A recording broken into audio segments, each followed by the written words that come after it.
buenas tardes, estimados televidentes y radioyentes. El 1 de julio de 1965, hace ya 55 años, se fundaba el Centro Nacional de Investigaciones Científicas, una obra impulsada por el comandante en jefe Fidel Castro.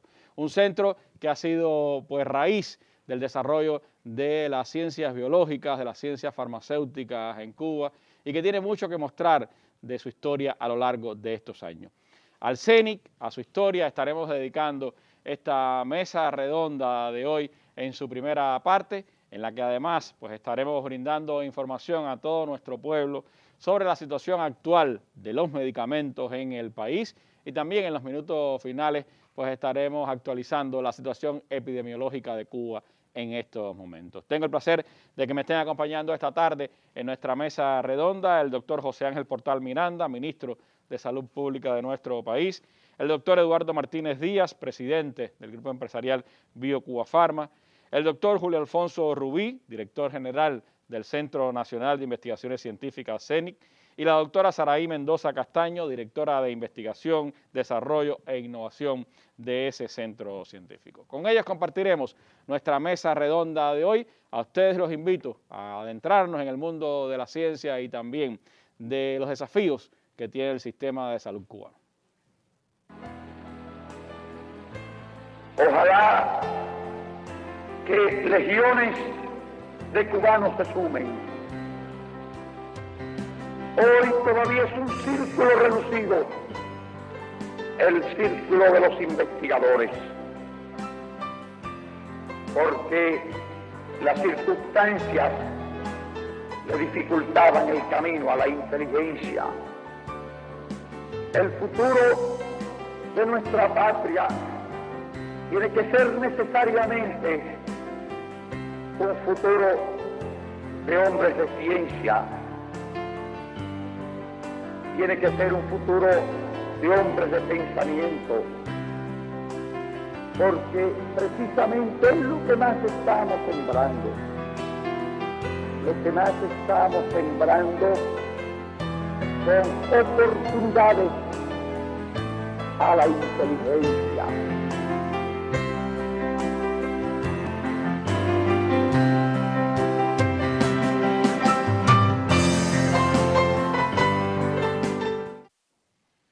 Cinco años y medio después de aquellas palabras, se fundaba el Centro Nacional de Investigaciones Científicas. La premonición de Fidel comenzaba a tomar cuerpo en un edificio con una arquitectura moderna para su época, un ejemplo también de la arquitectura de la naciente revolución y que ha albergado una historia extraordinaria de la que estaremos hablando hoy en nuestra mesa redonda. Quisiera comenzar conversando con el doctor Julio Alfonso Rubí, director general del Centro Nacional de Investigaciones Científicas, el CENIC, para valorar la importancia histórica que ha tenido la fundación de este centro, el impacto que en la ciencia cubana, en la salud de nuestro pueblo ha tenido el CENIC. Muy buenas tardes, Randy, muy buenas tardes para todo nuestro pueblo, muy buenas tardes para los presentes. En primer lugar, quisiera que me permitieras agradecer a la mesa redonda la nueva oportunidad que nos brinda, a los medios de prensa y demás medios que nos han acompañado en la celebración de este 55 aniversario, que lo han hecho además con una amplia cobertura y con una profesionalidad, una alta profesionalidad. En segundo lugar, a nuestro pueblo, porque hemos recibido un número muy grande de comentarios y felicitaciones que nos comprometen aún más, y esto lo hago a nombre de nuestros trabajadores y de todos nuestros científicos. Efectivamente, llegamos al 55 aniversario de nuestra institución con la satisfacción del deber cumplido ante la patria y nuestro pueblo. Pero por encima de todo, con el espíritu y el deseo de continuar la lucha por alcanzar resultados aún superiores, aun cuando el escenario que se nos presente sea el más adverso. Yo creo que sería imposible para nosotros en una fecha tan importante para la historia de la ciencia cubana no recordar el pensamiento estratégico de nuestro comandante. Tengamos presente que tan solo un año después del triunfo de la Revolución, 15 de enero de 1960, en un discurso pronunciado en la Sociedad Espeleológica de Cuba, donde se celebraba el 20 aniversario, manifestó que las condiciones de Cuba en ese momento le dificultaban el camino a la inteligencia. y a continuación expresó, bueno, lo que escuchamos en el video, que el futuro de nuestra patria tiene que ser necesariamente un futuro de hombres de ciencia, tiene que ser necesariamente un futuro de hombres de pensamiento, porque era precisamente lo que estábamos sembrando, oportunidades a la inteligencia. Esto tiene una visión estratégica de gran alcance y pronosticó en ese momento que, bueno, había un círculo reducido de investigadores en el país. Tenemos que despertar en nuestros jóvenes el interés por esta actividad y ojalá que legiones enteras se sumen a este esfuerzo.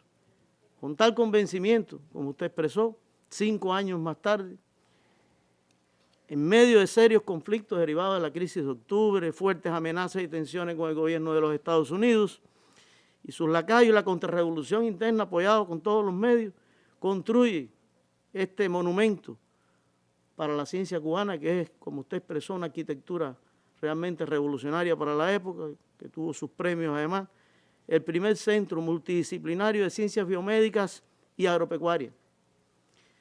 Y único en su momento, capaz de desarrollar en Cuba investigaciones en las ciencias básicas, que es la base del resto de las investigaciones que se hacen, es la parte más sólida. Se concentran los mejores profesionales ahí. La labor política desarrollada en ese momento no tiene comparación, según nuestra apreciación. Solo el fervor revolucionario y la fe en el futuro y la confianza en los líderes podían hacer posible realmente esta obra con este ciclo tan reducido. Y bueno, es conocido que muchos médicos pasaron a hacer investigaciones agropecuarias, los convencieron y se dedicaron a estos temas, apoyaron el resto de la ciencia. Es tal el desarrollo alcanzado por la institución que 15 años después empiezan ya a desgajarse algunos grupos de investigación y el primero fue el Centro Nacional de Sanidad Agropecuaria, el CENSA. Le correspondió al director en aquel momento, Wilfredo Torres Iríbar, personalidad que honra el CENI con el paso por esta institución. Surge después el Centro de Ingeniería Genética y Biotecnología, Neurociencia, el Centro de Investigación, el Centro de Inmunoensayo y otros líderes científicos que fueron formando parte de otras instituciones, como el doctor Agustín Laje, el Centro de Inmunología Molecular y otros colectivos. O sea, ahí salieron los científicos y salieron los líderes científicos. Dado estos antecedentes que te comentaba, podemos considerar que efectivamente el CENI es el centro de origen, digamos, del desarrollo alcanzado por la industria biofarmacéutica cubana y por esa razón en el 55 aniversario develamos ahí una placa que reconoce este hecho. Y efectivamente legiones enteras de cubanos se sumaron a este esfuerzo. Hoy nuestra industria juega un papel protagónico en la defensa de la salud de nuestro pueblo y también la generación de ingresos para las necesidades más apremiantes y el desarrollo del país. Lo fundamental, yo creo que de los resultados que ha alcanzado este centro y que sigue haciéndolo es la formación, fue la formación de todos estos profesionales y continúa en ese proceso. Este centro perteneció al Ministerio de Educación Superior durante 48 años aproximadamente y después pasó a hacer el CISME y posteriormente a BioCuba Pharma. Y además resultados importantes durante toda la historia que después la doctora Saraí les va a comentar. Bueno, nos preguntamos qué hubiese sido en nuestro país, qué hubiese pasado en medio de esta pandemia, en estos meses, si no hubiese existido la organización y esa alianza que tenemos con el Ministerio de Salud Pública. Resultado del pensamiento y el esfuerzo del comandante.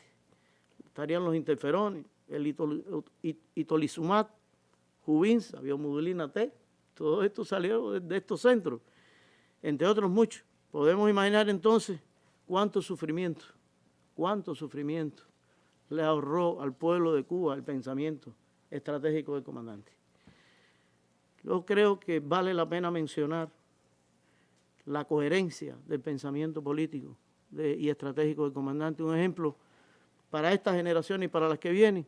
Triunfó la revolución y desde sus inicios se proyecta el lineamiento, este pensamiento que manifestó en el primer año de existencia de la revolución, que fue clave considerando la ciencia como un elemento clave para el desarrollo del país, crea las condiciones materiales y de estimulación para la formación del personal en las ciencias básicas, invierte en instituciones de nuevo tipo, rectifica errores y tendencias negativas en los años 80, que también ocurrieron, crea el polo científico con centro de alta tecnología a la altura del primer mundo y además aplicando una estrategia de ciclo cerrado y una nueva concepción del trabajo en la ciencia, que podemos resumir en que se basaba en la consagración del trabajo, la autopreparación y la compartimentación, que también hace mucha falta. Entonces, yo creo que esto es un resumen. Nosotros durante todos estos días de celebración hemos estado divulgando a través de los medios los resultados, los productos, y bueno, lo vamos a ampliar. Pero hay más que contar porque una de las cosas que tiene el CENI es que también una y otra vez Fidel fue allí a compartir con su colectivo, a buscar nuevas ideas y también a identificar a esos líderes científicos que después se convirtieron en gestores de proyectos o en directores de importantes instituciones del país. El recuerdo especial a quienes no están, como la doctora Roselena Simeón o el doctor Ismael Clar, y otros muchos que contribuyeron a la historia del CENI. Otros siguen estando presentes y siguen aportando a la ciencia cubana y así han dejado su testimonio hoy para nuestra mesa redonda. Muchos han sido los especialistas cubanos formados durante 55 años en el Centro Nacional de Investigaciones Científicas. Primero de su tipo creado por la Revolución, el CENI apostó desde los tiempos fundacionales por el rigor de los estudios para llegar a la ciencia. Llama la atención esa concepción inicial, que era la idea de tomar, digamos, recién graduados de medicina y en breve tiempo darle una formación que los llevara a poder hacer investigaciones a nivel mundial. Eso implicó un nivel de exigencia extraordinario. La gente tenía primero que aprender idiomas y se le exigía un idioma principal y otro secundario, pero a una velocidad que era increíble. Nosotros tuvimos la suerte de tener con nosotros científicos de primera línea que vinieron por solidaridad con la Revolución Cubana. Durante esos años, la institución estrechó los vínculos con la Escuela de Medicina y el Centro de Investigaciones Digitales, hoy con Biomed. En 1970 contribuyó a la creación de la primera computadora en el país y desde entonces sentó las bases para el surgimiento del Centro de Neurociencias de Cuba. Así, poco a poco, el CENI sirvió de inspiración para otras instituciones de la industria biofarmacéutica cubana, siempre bajo la avezada mirada de Fidel. Nos apoyó desde el punto de vista moral y desde el punto de vista material todo el tiempo. Digo material porque sin él no hubiera sido posible tener lo que tenemos hoy, un polo científico con una cantidad importante de centros de investigaciones y centros de producción, ya que Fidel siempre nos transmitió que él quería vincular los resultados de la ciencia con la producción de equipos, medicamentos que fueran útiles para nuestra población y para el mundo. Precisamente el comandante exigió a sus científicos el primer prototipo de un equipo Suma y fue así como dicha tecnología nació hace 40 años en estos laboratorios junto a un sistema de diagnóstico tipo ELISA. Que dio lugar entonces a la creación de una de las instituciones que nacieron en el CENI, que es el Centro de Inmunensayo. En estos años se han estudiado más de 200 millones de personas con tecnología Suma, tanto en Cuba como en el exterior, y más de 48 millones de niños han sido estudiados con esta tecnología para evitar las malformaciones congénitas y algunas enfermedades del niño recién nacido que pueden producir retraso mental. Todas las embarazadas, desde el año 1981 hasta la fecha, han sido estudiadas con esa tecnología. Además de eficaces resultados en la medicina y la biotecnología, una de las mayores obras del CENI ha sido la formación de recursos humanos. Del 1 de julio de 1965 a la fecha, han egresado más de 30.000 profesionales, cifra que se multiplica en cientos de miles a lo largo del país. Para seguir respondiendo al llamado de Fidel de que el futuro de Cuba tiene que ser necesariamente de hombres de ciencia. Angélica Arce Montero y Wilber Crespo, especial para la Mesa Redonda.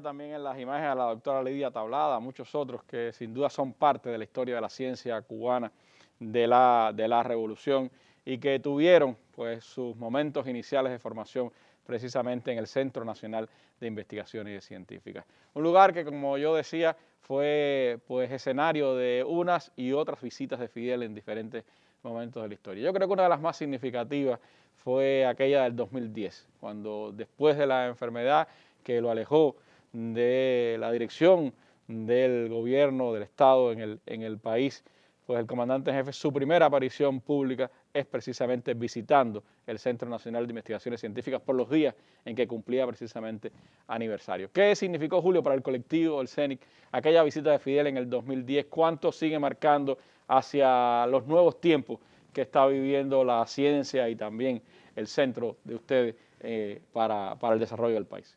Bueno, soy totalmente sincero, no estaba en ese momento, pero he leído la historia, he visto todos los documentales y he compartido con todos los compañeros que ahí estaban. Lo vi en su momento, porque andaba cerca. Carlos Gutiérrez en aquel momento. Estaba Carlos. Y fue extraordinaria. Ahí salen compañeros que están conmigo trabajando ahí en la dirección, precisamente del Consejo de Dirección, en algunas de las fotos que pueden ver. Realmente fue extraordinario, porque trasladaba un mensaje. Yo creo que él quería decir algo. Cuando sale del hospital y llega ahí su primera visita, después de estar todo este tiempo, traslada un mensaje. Y pienso que en esa primera visita es una visita de recordación de todo un proceso histórico que él inició y que él quería trasladar, quería a las nuevas generaciones, a los que estaban allí, recordar ese momento, que no nos olvidáramos de esta historia. Y fíjate que la coherencia, porque seguimos en esa idea de la coherencia, que cómo termina el comandante. El comandante termina sus últimos días como investigador, termina investigando en productos de alto contenido proteico para la alimentación humana y para la salud. Y tenemos la dicha también de hoy, por ejemplo, uno de sus proyectos, que usted como se conoce, esos proyectos los integra ahora la ITI Sierra Maestra. Uno de esos proyectos era el aceite de la planta de Sacha Ichi. Son aceites ricos en omega 3, 6 y 9 para la salud. Esos aceites hoy lo estamos encapsulando en nuestra planta encapsuladora en un trabajo conjunto con esta entidad. Ellos producen el ingrediente activo, nosotros hacemos la cápsula. Por ahí estaban los frascos y las cápsulas. Y ahí tenemos los frascos por ahí que seguramente se los mostrarán. Esto empieza a salir ahora hicimos la primera entrega porque en los análisis que hemos hecho con el Ministerio de Salud Pública hemos visto que este es un producto muy útil para los pacientes convalecientes COVID. O sea, hasta nuestros días llega todavía ese esfuerzo del comandante, siendo ya investigador. Inicia la revolución pensando en esto y termina los últimos días. Esto es una coherencia total, un ejemplo extraordinario del pensamiento estratégico y político de nuestro máximo líder. Y bueno, estas cápsulas no solo sirven para esto, para reforzar la dieta de los pacientes, también hemos visto que se ha publicado en la literatura internacional mucho sobre el beneficio que trae en la última etapa de la gestación de nuestras compañeras. Y además para la reducción de triglicéridos. Nosotros ya vamos a estabilizar la producción, limitada aún, pero se irá incrementando en la medida que podamos disponer de los recursos. Pero ya salió las cápsulas por primera vez. Entonces, yo creo que hay otro hecho muy importante, Randy, en esta línea de pensamiento, y es también la continuidad. La continuidad. Vino Raúl, con una alta sensibilidad hacia los temas de la ciencia, y nuestro presidente Díaz-Canel, que no pierde un momento para reconocer el trabajo y el esfuerzo de los científicos cubanos. Ayer precisamente estaban reunidos con los científicos como hace cada jueves, ¿no? Lo hacía así el comandante. Y no hay reunión que él no mencione y reconozca, aún en las peores circunstancias que hemos tenido en algún momento en nuestro centro, ha reconocido el esfuerzo. Y eso estimula, eso nos hace avanzar, nos hace comprometernos. Yo quería decir porque eso es continuidad también. Entonces, bueno, los que hoy trabajamos en el centro nos sentimos un altísimo compromiso, un compromiso a toda prueba, con todas aquellas personalidades que honran al CENI. Nosotros hemos identificado un grupo, hay muchos más, por lo cual hemos decidido dejar plasmados sus imágenes como se vio en el mural, donde incluso va a estar el archivo central de historia de Biocuba Pharma y que va a estar en el CENI también. Sí. Lo estamos terminando, le queda poco, pero quisiera que el presidente me dejara decirlo porque lo vamos a terminar en breve y en ese pasillo van a estar las personalidades también que dieron origen. Total coherencia, la institución, el reconocimiento y los documentos. Sentimos el espíritu de todas aquellas personas que trabajaron o se formaron en esa institución, que ya suman más de 30.000 profesionales, porque el CENI, siendo del Ministerio de Educación Superior, hacía todos los diplomados, maestrías, doctorados, y seguimos haciendo. Felicitamos a los que están aún con nosotros, recordamos a los que no están, muchos están desde sus casas y se comunican con nosotros, y a todos aquellos que aún permanecen junto a nosotros en la batalla diaria por hacer más digna y próspera la patria.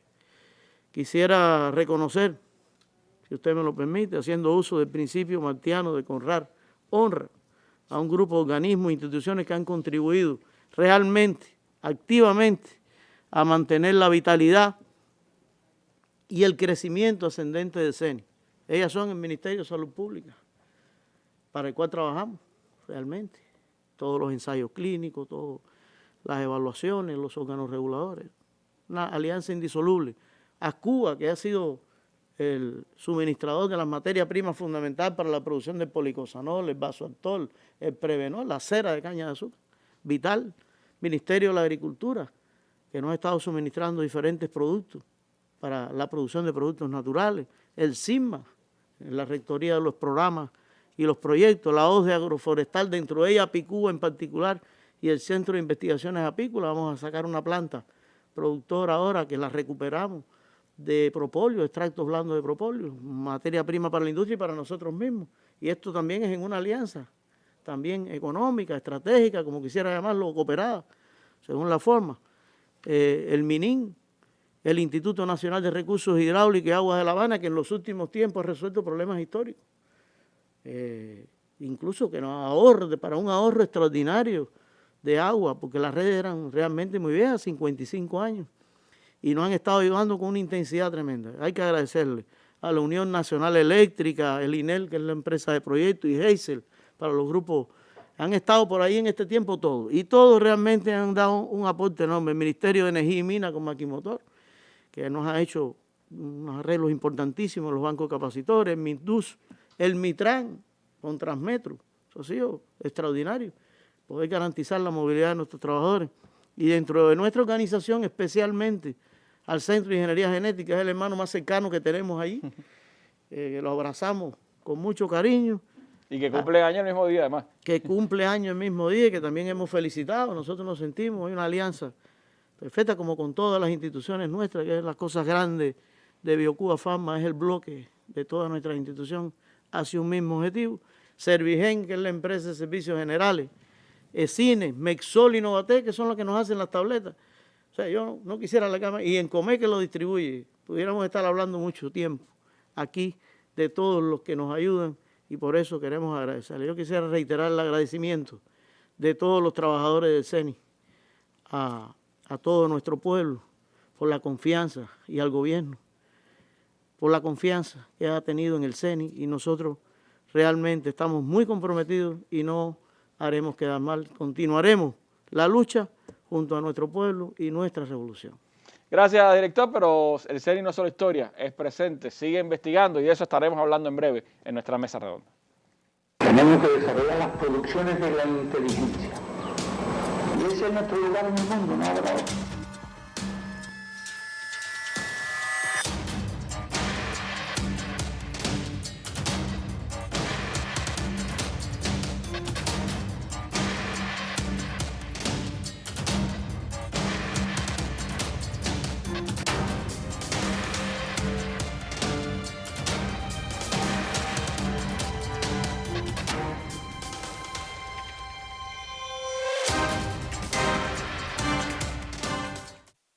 Bueno, cuánto hay que agradecerle a nuestros científicos por todo lo que han hecho y por todo lo que siguen haciendo. Y el CENIC es uno de esos centros que no solo se quedó en la historia de haber pues creado líneas de investigación haber llegado a la fundación de otros centros científicos, sino que siga siendo su propia historia. Con nosotros está la directora de Ciencia, Innovación y Desarrollo, Investigación, Desarrollo e Innovación, que es como se llama realmente, del CENIC, la doctora Saraí Mendoza Castaño. Y me gustaría, Saraí, que usted nos hablara precisamente de cuáles son las líneas de investigación en las que hoy están centradas, cuáles son los productos líderes que están desarrollando. Sí, bueno, buenas tardes reiteradas, Randy. El CENI arriba a su 55 aniversario con 14 proyectos de investigación, desarrollo e innovación, con 5 otros proyectos que están en fase de preparación que debemos presentar este año, insertado en 3 proyectos plataforma de Biocuba Pharma y en fase de preparación de otros proyectos para insertarnos en los programas nacionales de ciencia y técnica. Para llevar a cabo estos proyectos de investigación contamos con un grupo experimentado de profesionales con un alto nivel. Tenemos alrededor de un 40% de todo nuestro potencial que son doctores en ciencias específicas, pero además tenemos una cantera importante de jóvenes menores de 30 años en franco proceso de formación. Ya sabemos que la formación es una de las... No se ha perdido seguimos formando propósito fundador, capital ¿no? humano. De formar generaciones de científicos. Exactamente. Y también mantenemos el interés y tenemos la posibilidad de seguir sumando jóvenes a esta tarea y a estas líneas de investigación de CENI porque tenemos capacidades y tenemos mucho trabajo por hacer a los cuales se pueden sumar los jóvenes recién graduados. Los proyectos estos que estamos mencionando se agrupan fundamentalmente en 5 líneas de desarrollo. En una línea de desarrollo de productos nacionales, de productos naturales. Los productos naturales son nuestra línea nuestra primera línea de productos y contamos con una unidad de desarrollo, de investigación-desarrollo de productos de origen natural, en la cual se obtienen y se caracterizan extractos obtenidos de fuentes naturales desde el punto de vista químico-farmacéutico, farmacológico, toxicológico, que aquí quiero hacer un paréntesis porque contamos con una batería completa de ensayos toxicológicos, de 14 ensayos toxicológicos acreditados para la evaluación de estos productos por el CENME, acreditados por el CENME, que es nuestra autoridad regulatoria cubana. Y luego entonces que esta caracterización nos permite definir la identidad de la sustancia, la estabilidad de la sustancia, sus especificaciones de calidad, su diana farmacológica y además su potencial tóxico. Después, entonces, los productos naturales contamos con una unidad de ensayos clínicos para, a nivel de estudios clínicos, corroborar los efectos obtenidos en modelos experimentales y corroborar la seguridad y la tolerabilidad de los productos que se han desarrollado. En principio, el objetivo principal de esta línea de desarrollo es obtener medicamentos que puedan después engrosar el cuadro básico de productos de origen natural del MINSAP. Con esta línea de desarrollo, uno de los primeros productos que trabajamos fue PPG, que es nuestro producto líder, el policosanol, conocido en Cuba como ateromixol y para la exportación como PPG, que aún hoy está mostrando efectos beneficiosos para la salud relacionados con sus indicaciones principales, que son como hipolipemiante, como antiagregante plaquetario, en la prevención de vascular y en el tratamiento de pacientes con claudicación intermitente y en pacientes que han sufrido un ictus isquémico en combinación con la aspirina de 125 miligramos, que ha demostrado que mejora la recuperación neurológica de los pacientes y que también puede ser utilizado en la recurrencia de eventos de este tipo en estos pacientes. Bueno, pues recientemente realizamos un taller dedicado al policosanol, una mirada hacia sus efectos sobre la tensión arterial en el marco del 55 aniversario, un taller reducido científico, donde participamos un grupo de investigadores y un grupo de especialistas del MINSAP, y en este taller mostramos y compartimos con los especialistas los hallazgos que hemos encontrado en nuestros ensayos clínicos realizados con el policosanol sobre la tensión arterial. Hallazgos que llegamos a 2 conclusiones importantes en este taller que debo mencionar. Bueno, la primera conclusión es que la data clínica existente hoy sustenta el uso del producto en la prevención secundaria en pacientes con hipertensión arterial. Y la segunda conclusión es que debemos obtener evidencias de tipo nivel 1A para demostrar los efectos que pudiera tener el producto sobre la tensión arterial. Y eso llegamos a la conclusión allí y todos los médicos, hubo incluso grupos de médicos que estuvieron de acuerdo en participar con nosotros en estas investigaciones en las que estamos enfrascados. O sea que si estos nuevos efectos que estamos investigando, que estamos estudiando, permitirían aumentar el número de pacientes tributarios al tratamiento con el policosanol. Un producto líder que ya no solo tiene presencia en Cuba, pero las noticias recientes hablaban de Japón como una posibilidad ya real de presencia del PPG y así otros mercados que se han ido abriendo a un producto que, como se decía, es líder en el desarrollo del CENIC y que además ha contribuido también a abrir líneas de investigación. Yo les propongo ver este material para después seguir hablando con la directora de investigación del Centro Nacional de Investigación Científica. A sus 55 años, el Centro Nacional de Investigaciones Científicas sigue en el empeño de desarrollar productos naturales y potenciar su cartera de servicios. El policosanol, mundialmente conocido como PPG, continúa como su principal medicamento tras 29 años de ser registrado. En estos momentos nos encontramos en una actualización de la data clínica con vista a su posible uso en nuevas indicaciones.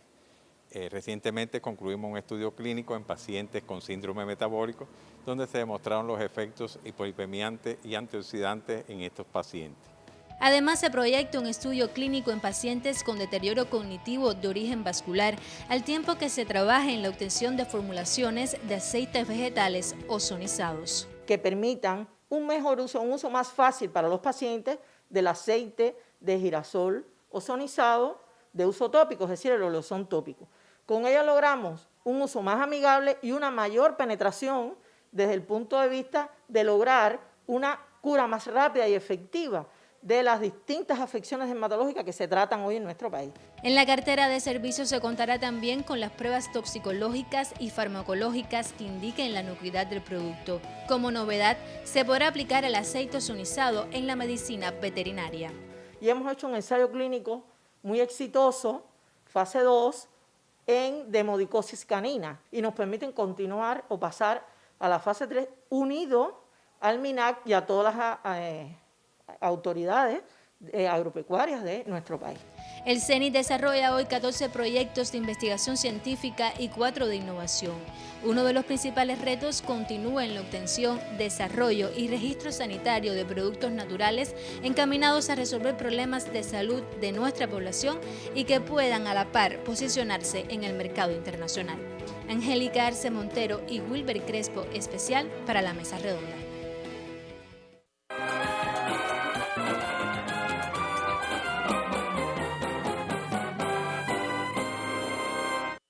Bueno, doctora Saray, veíamos algo del desarrollo del ozono. Esta es otra línea de trabajo, ¿no? Sí, sí. ¿En qué otras investigaciones siguen involucrados en estos tiempos? Sí, cómo no. La línea de desarrollo de productos ozonizados es otra de nuestras líneas de investigación, porque tenemos también un grupo importante de profesionales con experiencia en el trabajo con el ozono y el desarrollo de nuevas formulaciones a partir de aceites ozonizados y de otras sustancias ozonizadas es también una de nuestras prioridades. Estamos preparando en estos momentos un proyecto de formulaciones que está encaminado a desarrollar nuevas formas terminadas a partir de sustancias ozonizadas con esta finalidad.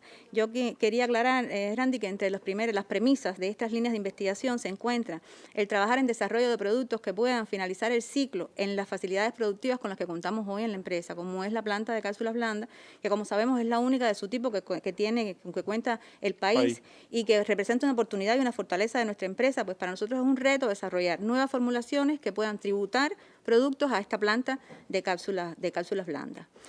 Además tenemos una línea de desarrollo de productos biológicos, una línea que está dedicada al desarrollo de procesos de obtención de antígenos para desarrollar candidatos vacunales para el tratamiento de enfermedades infecciosas. Y en estos momentos estamos enfrascados en la preparación de un proyecto en la obtención de antígenos que permitan desarrollar un candidato vacunal para la infección con el virus del papiloma humano. Que es un virus que tiene una incidencia importante a nivel mundial. Como en nuestro país y muy relacionado también con el cáncer cérvico uterino.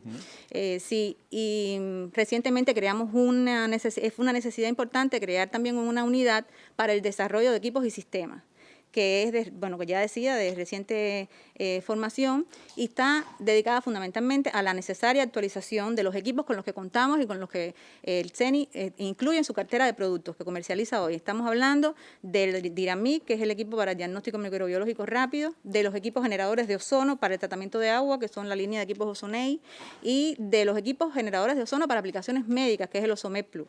Es importante trabajar en el desarrollo de estos equipos para actualizarlos con mejoras tecnológicas y además están trabajando en otros desarrollos de equipos y sistemas. Y por último, y no menos importante, está la Unidad de Servicios Científicos Técnicos Especializados DECA, que trabaja fundamentalmente hacia dos líneas. Una línea que es el tratamiento de aguas, tanto de agua de consumo como de aguas residuales, y una línea hacia la protección de materiales, fundamentalmente para la corrosión, contra la corrosión ambiental. Este laboratorio tiene una fortaleza que es contar con un laboratorio acreditado por la ANAR para desarrollar estas pruebas de caracterización de aguas, tanto potables como residuales. Y bueno, esas son, en resumen, las 5 líneas de investigaciones con las que contamos en nuestra empresa hoy. ¿Y cómo marchan los empeños de seguir contribuyendo a la batalla contra la COVID? Los productos que han ido introduciendo también en las líneas de investigación, ¿qué resultados van dando? Bueno, ya en la mesa redonda anterior donde estuvo nuestro director, él habló de las investigaciones en las cuales estamos involucrados. Nosotros estamos involucrados en un estudio observacional que se está realizando en la UCI en pacientes convalecientes de COVID-19, pacientes que presentan un grupo importante de comorbilidades y coexistencia de factores de riesgo con una salud que estaba realmente deteriorada, y en estos pacientes estamos evaluando la eficacia de la ozonoterapia rectal combinada con el tratamiento con un complemento nutricional que ha sido desarrollado por Isplacén, que es el Biopla, en la recuperación, en la mejora de la calidad de vida de estos pacientes. Y está integrada en esta investigación un grupo importante de especialistas, multidisciplinarios de especialistas que están encargados de la evaluación integral de los pacientes y de la evolución de la calidad de vida de los pacientes. Incluyen psiquiatría, psicología, geriatría, medicina interna, inmunología, nutrición. Es realmente un grupo importante que demuestra la integración entre todas estas especialidades. Y está el ensayo que estamos realizando, el ensayo clínico coordinado por el CENSEP, por el Centro Nacional Coordinador de Ensayos Clínicos, que estamos realizando en la Covadonga, en el Hospital Clínico Quirúrgico Docente Salvador Allende, doctor Salvador Allende, que es un estudio en pacientes enfermos con síntomas, con COVID-19, con síntomas leves y moderados, en el cual estamos evaluando la eficacia, el beneficio añadido de la terapia, de la ozonoterapia rectal con la ozonoterapia, la terapia convencional en estos pacientes. Son 2 grupos paralelos, controlados, aleatorio el estudio. Y tengo que mencionar que hay un grupo importante de profesionales allí, de médicos involucrados en el desarrollo del estudio, que han puesto todo su empeño y todo su esfuerzo para que todo salga bien. El doctor Rodolfo, no puedo dejar de mencionarlo, el doctor Rodolfo, la doctora Ania, la doctora Raiza, la doctora Ana Teresa, otros médicos de medicina natural y tradicional del Hospital Fajardo que están incorporados con nosotros en el ensayo, que es la doctora Lisandra, la doctora Niurkidis. Todos están poniendo su esfuerzo para que todas las cosas en el ensayo salgan bien y salgan con calidad y los resultados después puedan tengan validez. Y nosotros hasta el momento tenemos incluido 13 pacientes. De estos 13 pacientes ya hay 5 que concluyeron el ensayo, ya llegaron al final, o sea, ya tuvieron sus sesiones de ozonoterapia.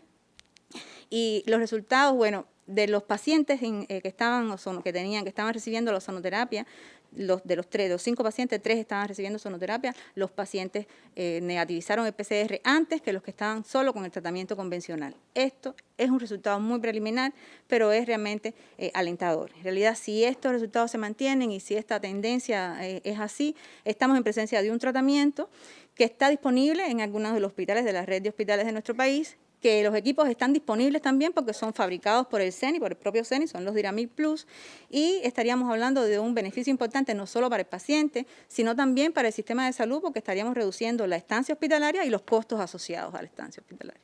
O sea que pienso que es un resultado que realmente es muy alentador para nosotros. Son parte de esas cosas que aporta la ciencia cubana, en soberanía tecnológica, en soberanía a la hora de ejercer los tratamientos de salud en el país y también, por supuesto, al alcance de nuestro pueblo. Nadie le cobra nada por esos servicios a quienes van allí al Hospital Allende o a cualquiera de los otros hospitales de nuestro país. Son parte de la historia de 55 años del Centro Nacional de Investigaciones Científicas.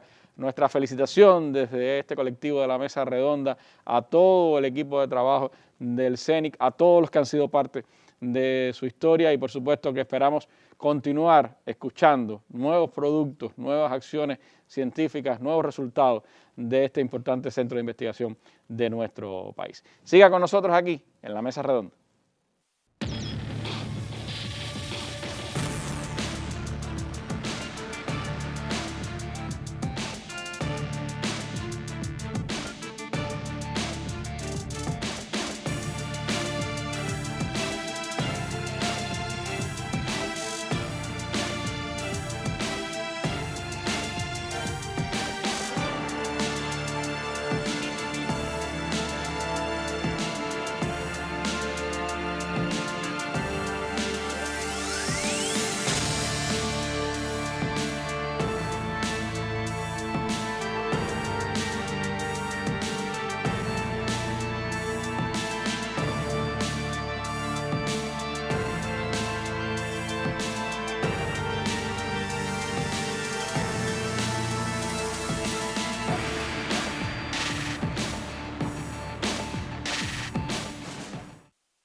Bueno, y como hemos estado haciendo lunes, miércoles y viernes, estrenamos ahora en esta mesa redonda el capítulo 9 de la serie Selfies, Rostros en tiempos de pandemia, una producción de LICAI dirigida por Arturo Santana y que nos muestra a los cubanos de diferentes sectores, de diferentes edades, en estos tiempos difíciles en los que no perdemos la esperanza.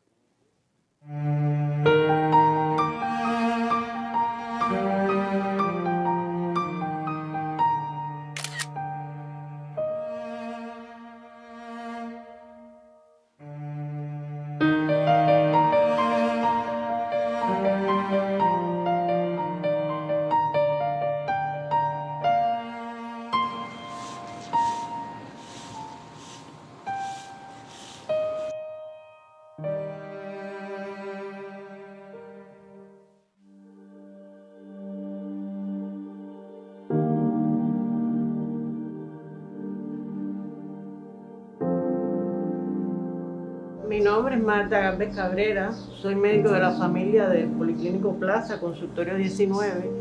Tengo experiencia de 30 años de labor.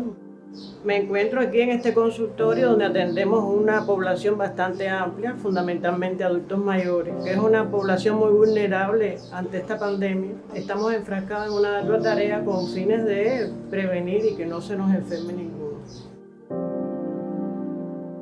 Esta pandemia nos ha puesto a prueba y es muy importante saber que nuestra estructura, información, así como los programas establecidos nos han servido de mucho.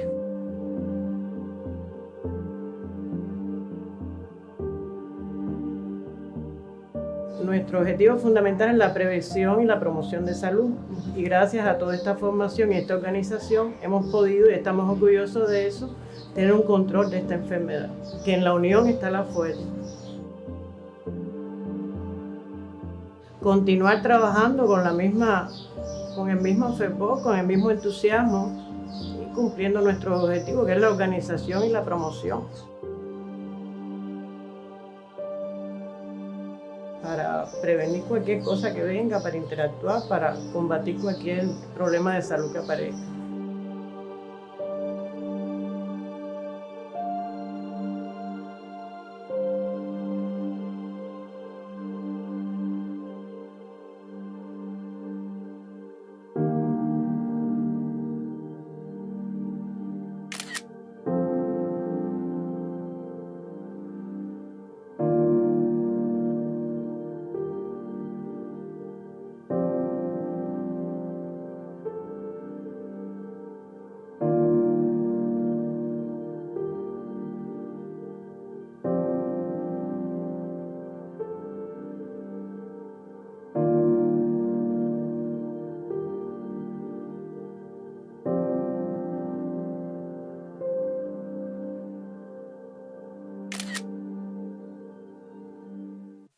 Una de esas mujeres y hombres que nos salvan en el trabajo de la salud en todas partes de Cuba, de donde nace, por supuesto, todo el sistema, ahí en la atención primaria que han sido protagonistas extraordinarios en medio de esta batalla. Una batalla que no termina y que también plantea desafíos para el sistema de salud cubano. De uno de esos desafíos estaremos hablando ahora en nuestra mesa redonda.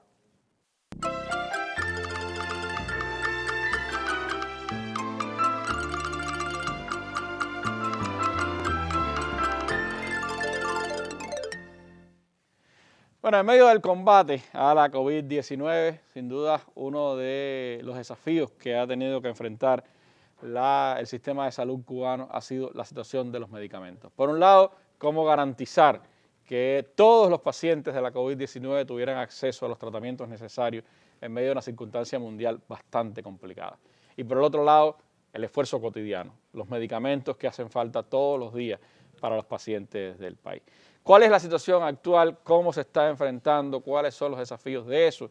Estaremos hablando ahora en esta mesa redonda. Me gustaría comenzar pues con el ministro de Salud Pública de nuestro país, el doctor José Ángel, hablando de la situación actual que tenemos con los medicamentos, en qué estado estamos. Bueno, Randy, muy buenas tardes para ti y todas las personas que siguen este importante espacio televisivo.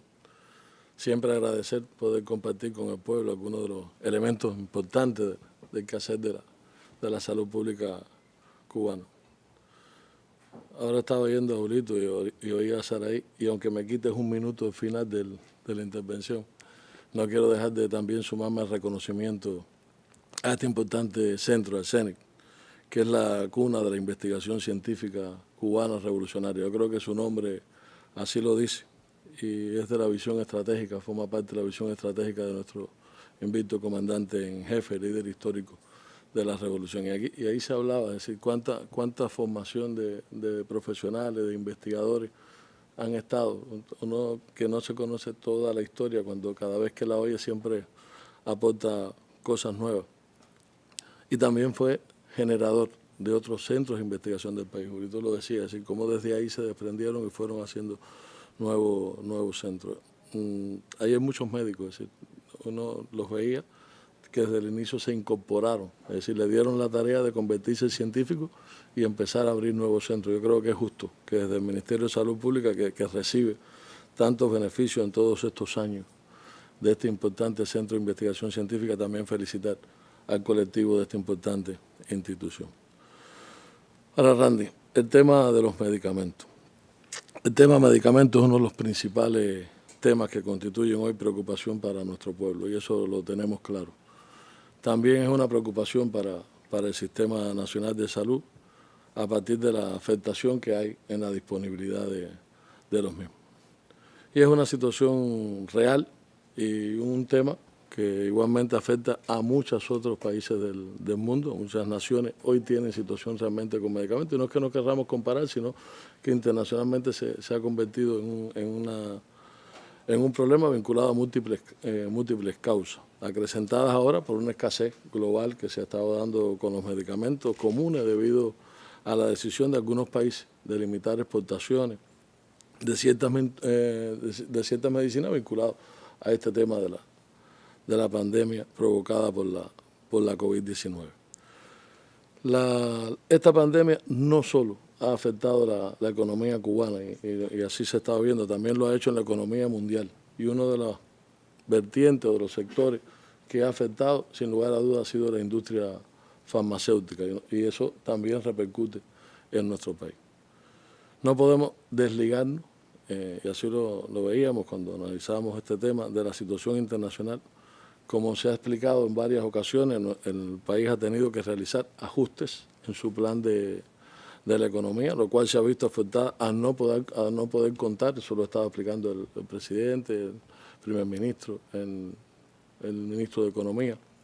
El país no ha podido contar con todos los ingresos que ha tenido previsto y tener que enfrentar además el bloqueo, que es una realidad, y si en un sector es bien sensible y bien se siente en el sector de la salud, un bloqueo impuesto por el gobierno de los Estados Unidos que se ha recrudecido sin lugar a dudas en los últimos tiempos.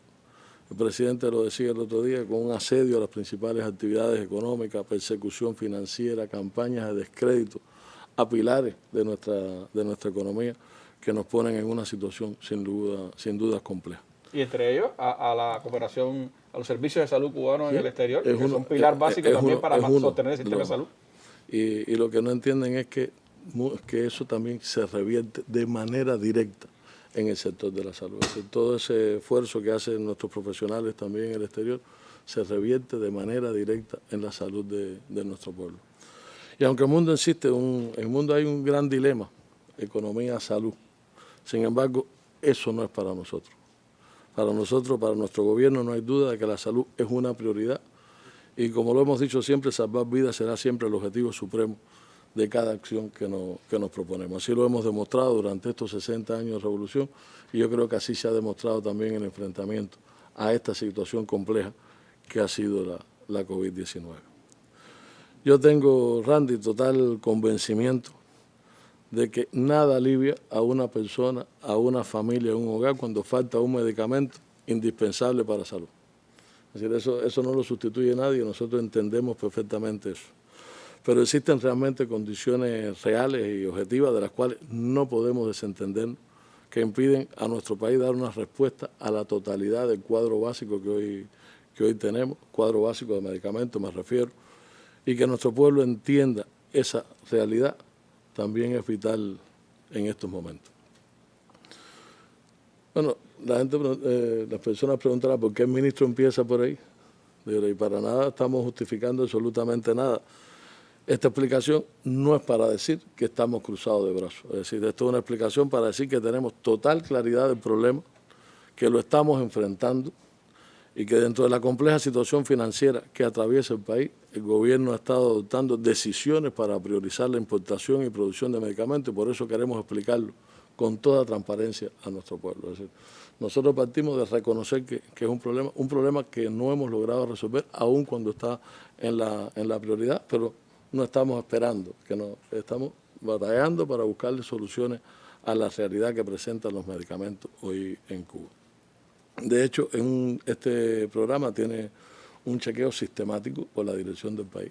Toda la semana, todos los organismos que tenemos que ver con el programa de medicamentos, porque estamos hablando de la OCDE de Biocuba Pharma y de salud, pero hay otro grupo de organismos que también tributan de alguna manera al Programa Nacional de Medicamentos. Todas las semanas nos vemos con la dirección del país, se hacen los análisis pertinentes y el sábado, si mal no recuerdo, el sábado le presentamos el programa de desarrollo de medicamentos al presidente. Es decir, que hay toda una intención de seguir avanzando y consolidando este programa que nos ha permitido determinada independencia tecnológica en Cuba y de lo que se ha estado hablando aquí es un ejemplo de eso.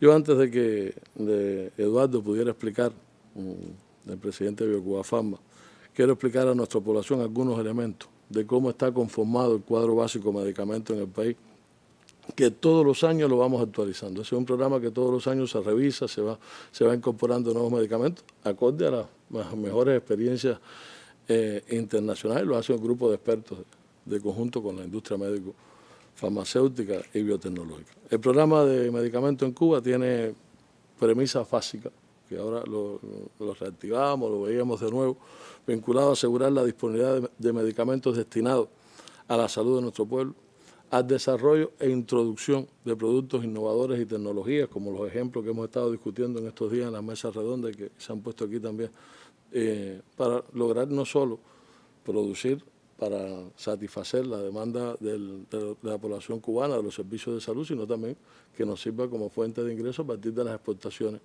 por la experiencia que ya acumula Cuba en este sentido. Tiene 5 pilares, es decir, nosotros no lo vemos solo desde la producción de medicamentos industriales, también se ha estado trabajando, y seguro Eduardo después lo va a referir, todo lo que tiene que ver con la sustitución de importaciones, el fortalecimiento de la propia industria biofarmacéutica, la aplicación del programa de medicina natural y tradicional. Y hace mucho tiempo que dejó de ser una alternativa para convertirse en un elemento importante dentro del arsenal terapéutico de nuestros médicos. El desarrollo de los servicios farmacéuticos, que es uno de los temas que nosotros queremos seguir impulsando en el país para ganar en la calidad que lleva, y la farmacoepidemiología como elemento importante en la calidad de la prescripción, porque nosotros eso es un elemento que también tenemos que seguirlo trabajando en el tiempo. No sé si se puede ver una diapositiva que tiene una estructura, tal vez se pueda entender un poco desde ahí. El cuadro básico de medicamentos en Cuba para este año está constituido por 619 renglones, está ahí en el centro. El año pasado aquí se explicó en la mesa redonda que se habían tenido que aplazar por la propia situación financiera del país 138 medicamentos y nos quedamos con aquellos que responden al cuadro de salud a la estructura de la movilidad en Cuba.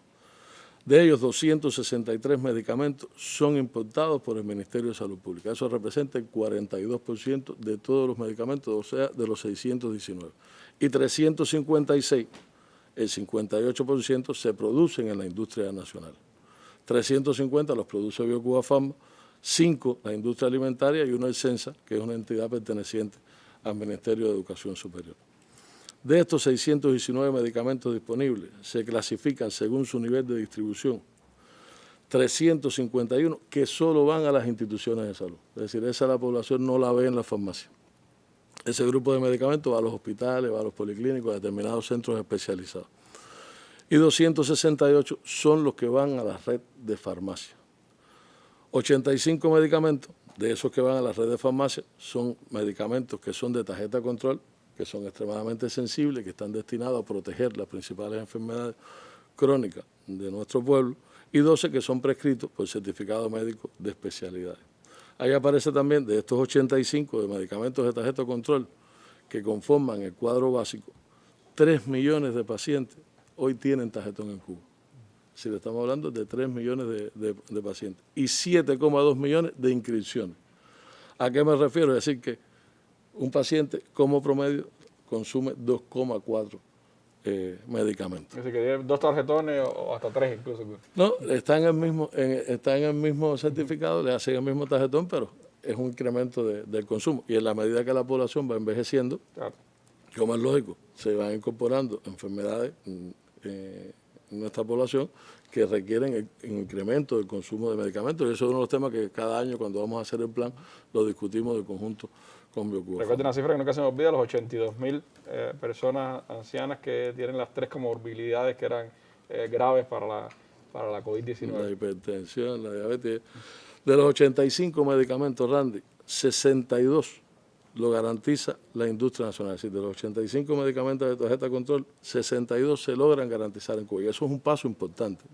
Y hablaba de independencia tecnológica, de cómo nuestra industria ha logrado asumir un grupo de medicamentos importantes o vitales para la atención a la población. Es decir, que el 76% lo logramos producir en el país. Y representan el 87% del total de las inscripciones.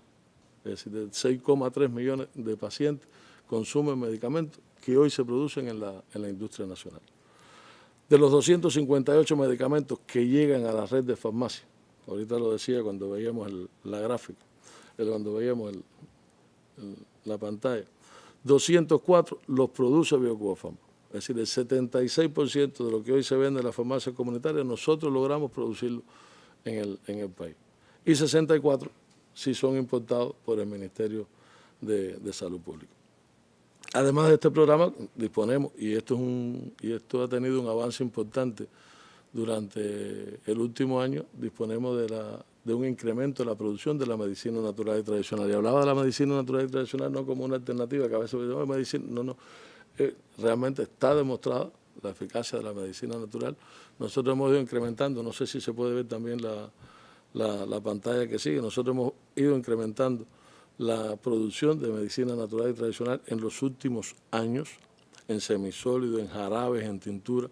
De ellos, 111 se hacen en producción local y ya 61 se hacen en producción industrial. Y uno de los temas que queremos es seguir incrementando la producción industrial de estos productos.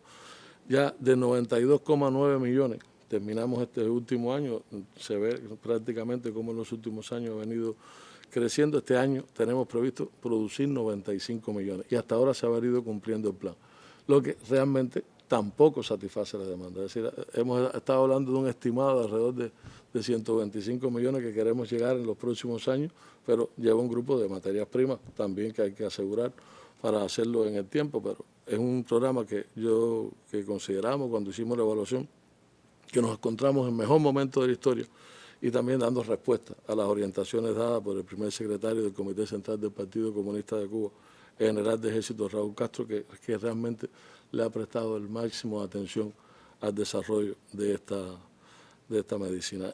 Yo creo que sin lugar a dudas tiene mucho que ver. Ahora, hay otra gráfica que pudiéramos verla, que habla un poco cómo se han comportado los medicamentos. Es decir, de manera general, respecto a los medicamentos, nosotros el año pasado, y ahí está la división, terminamos una mejor situación el segundo semestre y se logró una reducción de falta a partir de la prioridad que se logró dar a partir del financiamiento propio que tenía el país, no realmente una prioridad porque la prioridad no ha dejado de tenerla, con una disminución y llegamos a tener alrededor de 57 faltas a terminar el año, lo que representaba un 9% del cuadro básico de medicamentos. Pero no ha sido así en el transcurso de este año. Es decir, cuando uno ve la curva, la imagen divisoria ahí de inicio de año, desde los primeros meses del presente año se han incrementado el número de faltas y también las bajas coberturas de medicamentos, que a veces no permite que cuando distribuimos logremos llegar a toda la población por las causas que ya hemos explicado, y se ha deteriorado la estabilidad que habíamos venido alcanzando. Al cierre del mes de junio, si se puede poner la otra gráfica, ahí están los últimos 4 años. Es decir, al cierre del mes de junio se reportan 116 medicamentos en falta, es decir, el 19% del cuadro básico de medicamentos. Y de estas 116 faltas, 87 corresponden a la producción nacional y 29 importados. Observen que prácticamente tenemos la situación más desfavorable en los últimos 4 años, aun cuando los últimos 2 meses ha tenido un comportamiento a la mejoría, pero sigue siendo extremadamente alta el número de faltas que estamos observando. Hoy, con cobertura de menos de 30 días de consumo, tenemos 196 medicamentos, que es el 32% del cuadro básico de medicamentos, y 140 corresponden a la producción nacional y 56 a los importados. De los 77 medicamentos que hoy tenemos, Randy, en falta en la red de farmacias, hoy 67 son de la producción nacional y 10 corresponden a los importados. Yo creo que, teniendo en cuenta esta situación, es de los temas que nosotros hemos estado trabajando de conjunto, la industria médico-farmacéutica, el Ministerio de Salud, el resto de los organismos que de alguna manera tributan también a la producción de medicamentos, pero nosotros que tenemos que darle un seguimiento diferenciado. Yo creo que tenemos que seguir batallando por ganar en esta pelea. Esa es parte de la realidad que estamos enfrentando con el tema de los medicamentos. El país ha tenido que destinar cuantiosos recursos al enfrentamiento a la COVID-19 y, por supuesto, son recursos que no están en abundancia y que implican también afectaciones para el tema de los medicamentos. Una parte importante de ellos, y por suerte, se producen en el país. BioCuba Pharma, con todas sus empresas, sus centros de investigación, tiene la máxima responsabilidad en este empeño del país de la producción de medicamentos y ha tenido que enfrentar desafíos en medio de la innovación, la producción y todo el esfuerzo que ha dedicado al combate a la COVID-19. También no ha descuidado este tema de la producción de medicamentos. Me gustaría que el presidente de BioCuba Pharma, el doctor Eduardo, pues nos valorara la situación actual que tiene la producción de medicamentos en el país, es decir, en qué situación estamos de manera general. Sí, Randy. Bueno, buenas tardes a ti y a todo nuestro pueblo que nos ve y nos escucha. La industria biotecnológica y farmacéutica cubana, o sea, en estos momentos, suministra 833 productos al Sistema Nacional de Salud.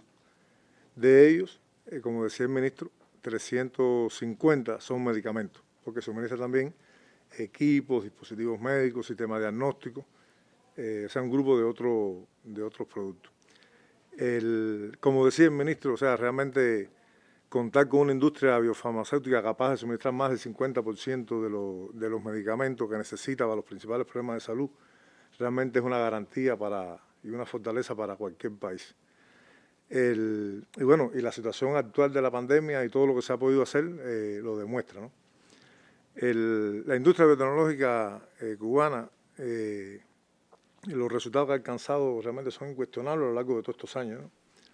Pero realmente hay que reconocer que cuando se analiza la producción y distribución de medicamentos, o sea, la producción nacional y distribución de medicamentos a lo largo de los años, se puede observar, hay un gráfico que se pudiéramos mostrar, en este caso de los medicamentos de producción nacional desde el año 2016. Ahí se puede ver realmente que ha existido inestabilidad en todo este tiempo en la producción nacional de medicamentos. Ahí se puede ver, por ejemplo, en el 2017, en el segundo semestre, comenzó a disminuir significativamente las faltas que teníamos. El 2018 fue un año de estabilidad. En el 2019, a principio de año, de nuevo un pico de faltas importantes de medicamentos. Se logró estabilizar en el 2019, el ministro lo mencionaba, no solo de producción nacional, sino también lo que se importa, pero en el primer semestre del 2020, de nuevo, un pico que ha superado incluso el momento más crítico que hemos tenido en otros momentos. ¿Cuáles son las causas, doctor, de esta inestabilidad? ¿Qué es lo que provoca que haya inestabilidad en la producción de los medicamentos, teniendo las capacidades industriales y teniendo el desarrollo que hemos alcanzado en la biotecnología, en la farmacéutica cubana? El ministro se refería a que el desabastecimiento de medicamentos no es un problema solo de nuestro país, o sea, es un problema mundial. Uno hace un ejercicio en Internet, entra en Internet y pone desabastecimiento de medicamentos y salen las noticias prácticamente diario sale noticia en los diferentes países sobre el fenómeno este de desabastecimiento de medicamentos. Hay incluso hasta congresos mundiales para analizar el problema de la escasez, de desabastecimiento de medicamentos. La OMS tiene reportes sistemáticos sobre esta situación. Las causas son multifactoriales. Hay causas que son comunes y otras que son específicas de los países. Para poner un ejemplo de una causa común, se ha concentrado la producción de un grupo importante de materias primas y de otros excipientes que se utilizan en la formulación de los medicamentos en grandes fábricas en China y en la India. Son los dos grandes productores de esas materias primas. Son grandes productores. Cuando ocurre un problema en una de esas fábricas, el año pasado ocurrió un problema medioambiental, cerraron una de estas fábricas y automáticamente genera un problema de desabastecimiento mundial. Y eso, por supuesto, nos afecta a nosotros también. Ahora, nosotros, y hay otros elementos también de causas que son más generales, ¿no?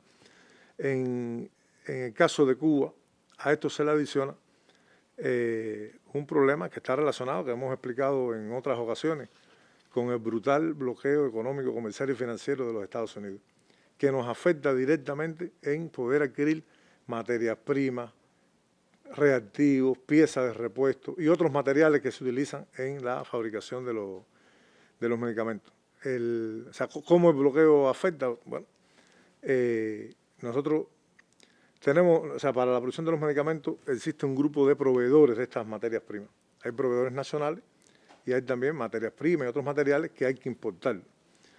Y se tienen proveedores evaluados. O sea, los proveedores, no se puede hacer un cambio de un proveedor de materia prima de un día para otro sin que exista una evaluación rigurosa de esa materia prima.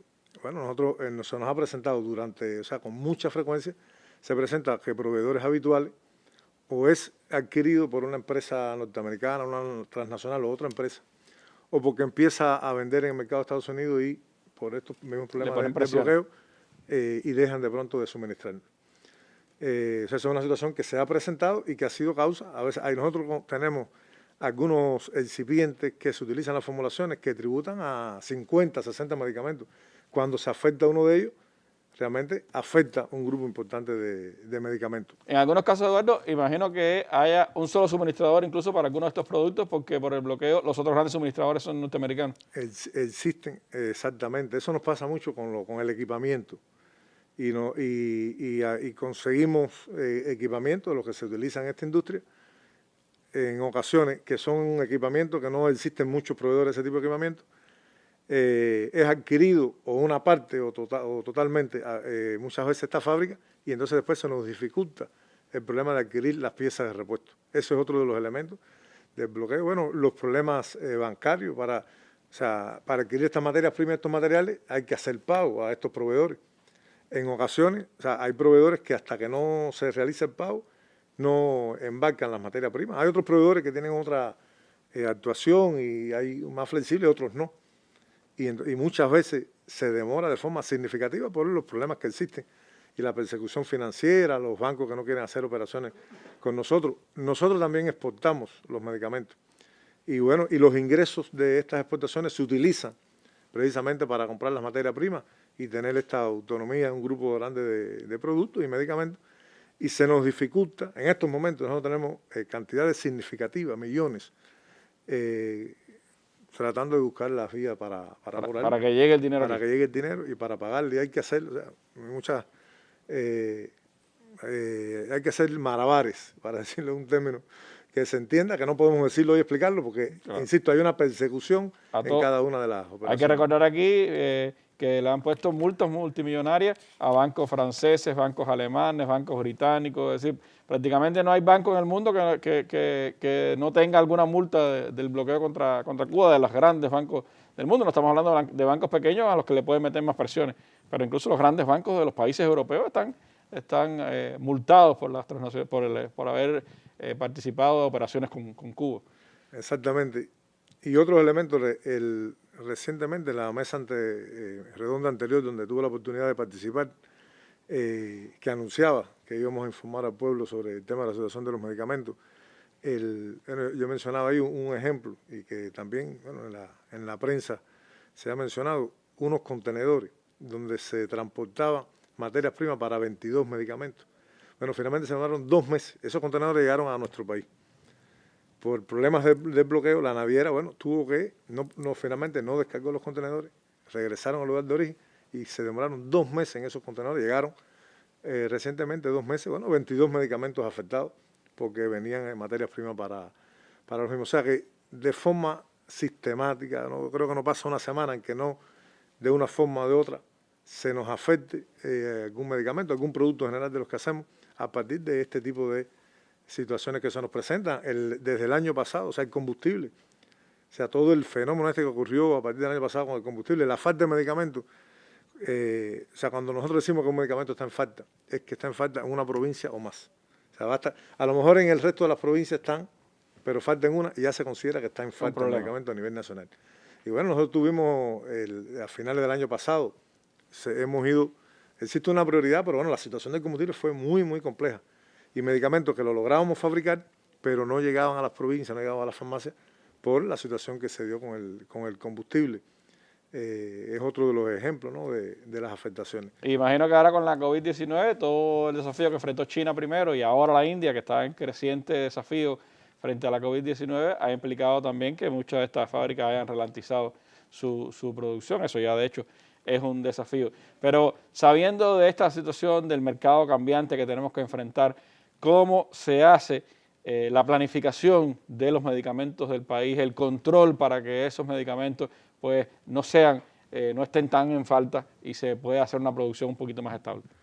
Sí, Randy, mira, antes de responder directamente la pregunta, decir también que mencionaba de la situación de China y la pandemia. Este pico que observamos ahora, de agudización del desabastecimiento de medicamentos, también, bueno, tiene que ver en muchas fábricas que pararon. Nosotros teníamos 52, o sea, teníamos financiado materias primas para 52 medicamentos que en el momento del cierre de fronteras en muchos lugares se nos quedaron en las fábricas, se nos quedaron en los puertos. Y bueno, se nos fueron agotando las materias primas aquí y eso ha dado lugar también a que un grupo de medicamentos, en el mes de abril y mayo tuvimos pico. Y ahora, el ministro mostraba en el gráfico, ahora en junio, bueno, se disminuyó, en julio la perspectiva también es que debe seguir disminuyendo en agosto. Pero yo quisiera decir, Randy, porque a veces cuando se hablan de los problemas, ¿no? Bueno, siempre se hablan de cuestiones objetivas y a veces nuestra población dice, bueno, no hay problemas subjetivos que estén afectando. Es muy difícil cuando existe un problema que no hay algún componente de subjetividad. Pero yo puedo decir con responsabilidad que en realidad, a partir del mismo control, me hacía la pregunta, el ministro hablaba y yo voy a explicar el control estricto que existe a nivel de la máxima y de la prioridad del país. O sea, no hay mucho margen para que existan problemas organizativos. O sea, la causa fundamental realmente que existe por el desabastecimiento de medicamentos en nuestro país son estas, que son de carácter objetivo que hemos estado planteando. Me preguntaba que cómo se organiza y cómo se controla. ¿Cómo se controla? Todos los años el Ministerio de Salud Pública hace una actualización de la demanda de los medicamentos. En eso tiene en cuenta el nivel de la prevalencia, el nivel de incidencia en las enfermedades, el comportamiento. Es muy difícil planificar las enfermedades cuando ocurre una epidemia, es muy difícil. Pero bueno, con la experiencia que existe se hace un levantamiento, se hace una propuesta, se concilia esa demanda y a partir de la misma nuestras empresas hacen la planificación de las producciones. Y una vez que se hace esa planificación de las producciones, comienza un proceso de contratación por nuestras empresas importadoras de todos los recursos que hace falta para realizar esas producciones. Ese proceso de contratación se inicia a principios del segundo semestre de cada año, con tiempo suficiente. Y después que se inicia, prácticamente todo el año se está llevando a cabo todo este proceso de contratación e importaciones. Bueno, en esa fase, el proceso ese de contratación e importaciones, realmente todos estos fenómenos que expliqué anteriormente juegan un papel determinante en estos fenómenos, ¿no? De que no lleguen a tiempo la materia prima y que no podamos contar con los recursos para realizar las producciones. Hoy la industria existen dificultades en algunos casos por las piezas de repuesto, pero no es lo... O sea, la industria... No es un problema tecnológico. Básicamente. Contamos con 80 líneas de producción, para la fabricación de medicamentos son 61, y realmente la vitalidad en general, no quiere decir que existan problemas y que se presenten problemas puntuales, pero en general la vitalidad de la industria tiene un nivel bastante alto de vitalidad, para decirlo de alguna forma, y la causa fundamental es poder disponer de esas materias primas, de esos materiales, de los recursos para producir. El control, bueno, el ministro mencionaba, esto es controlado a nivel de la máxima dirección de nuestro país.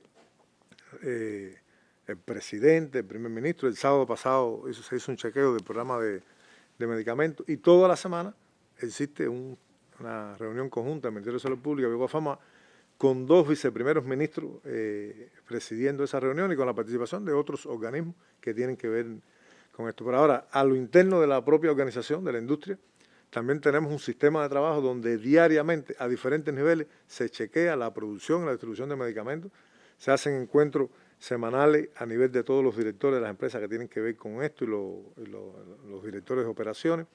Se hacen encuentros semanales con las importadoras que tienen que garantizar la materia prima, con las empresas que más determinan en el cuadro básico. La empresa Medsol es la empresa que más medicamentos tributa en el cuadro básico y sobre todo las tabletas son las que más dificultades hemos tenido.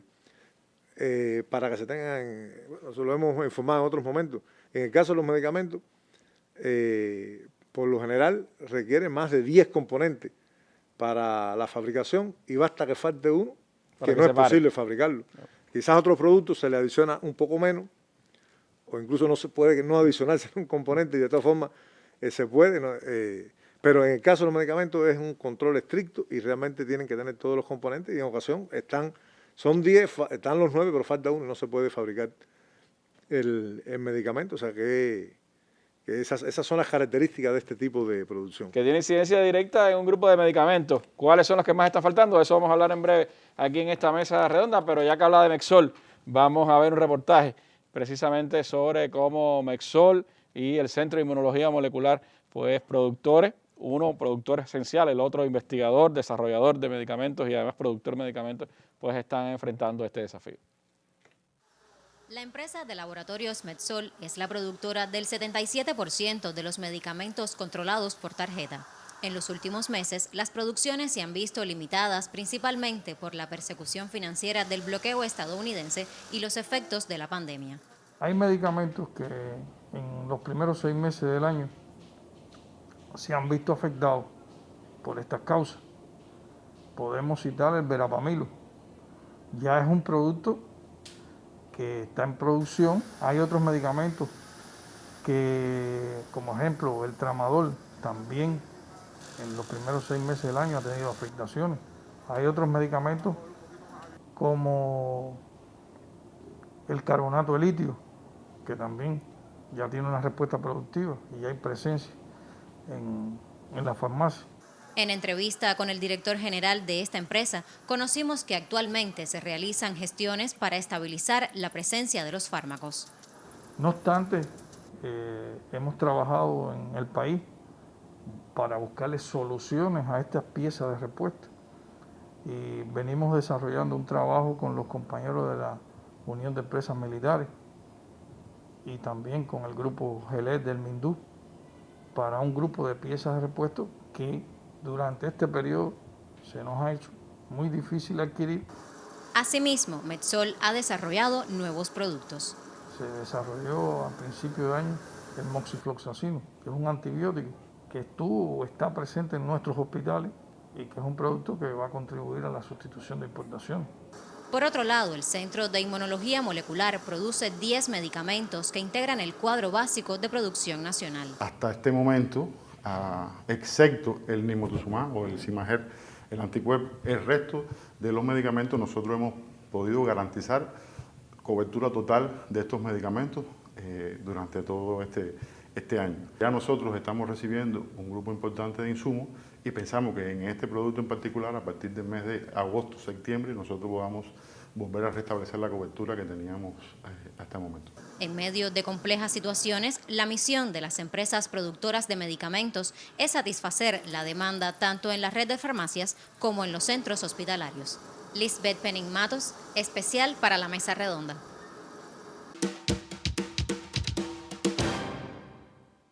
Bueno, Eduardo, hablábamos de los medicamentos, veíamos algunas explicaciones, creo, importantes de directivos de estas dos entidades.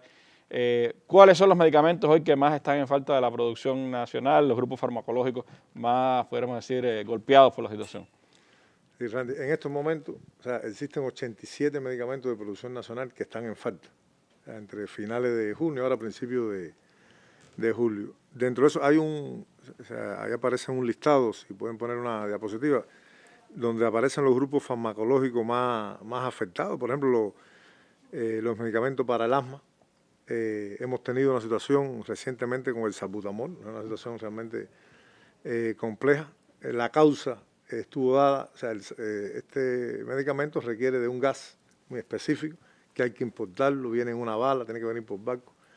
Por los problemas de la pandemia se atrasó el embarque de la bala y no dio tiempo el empate que le decimos, o sea, que llegara antes que se acabara la que teníamos, a pesar de que estaba financiada con tiempo, no era ningún problema de financiamiento, o sea, estaba financiada, pero ocurrió este fenómeno y provocó la interrupción de la producción durante prácticamente un mes. Ya en estos momentos se inició la producción nuevamente, se comenzó el suministro, se está distribuyendo en todo el país en este momento el salbutamol.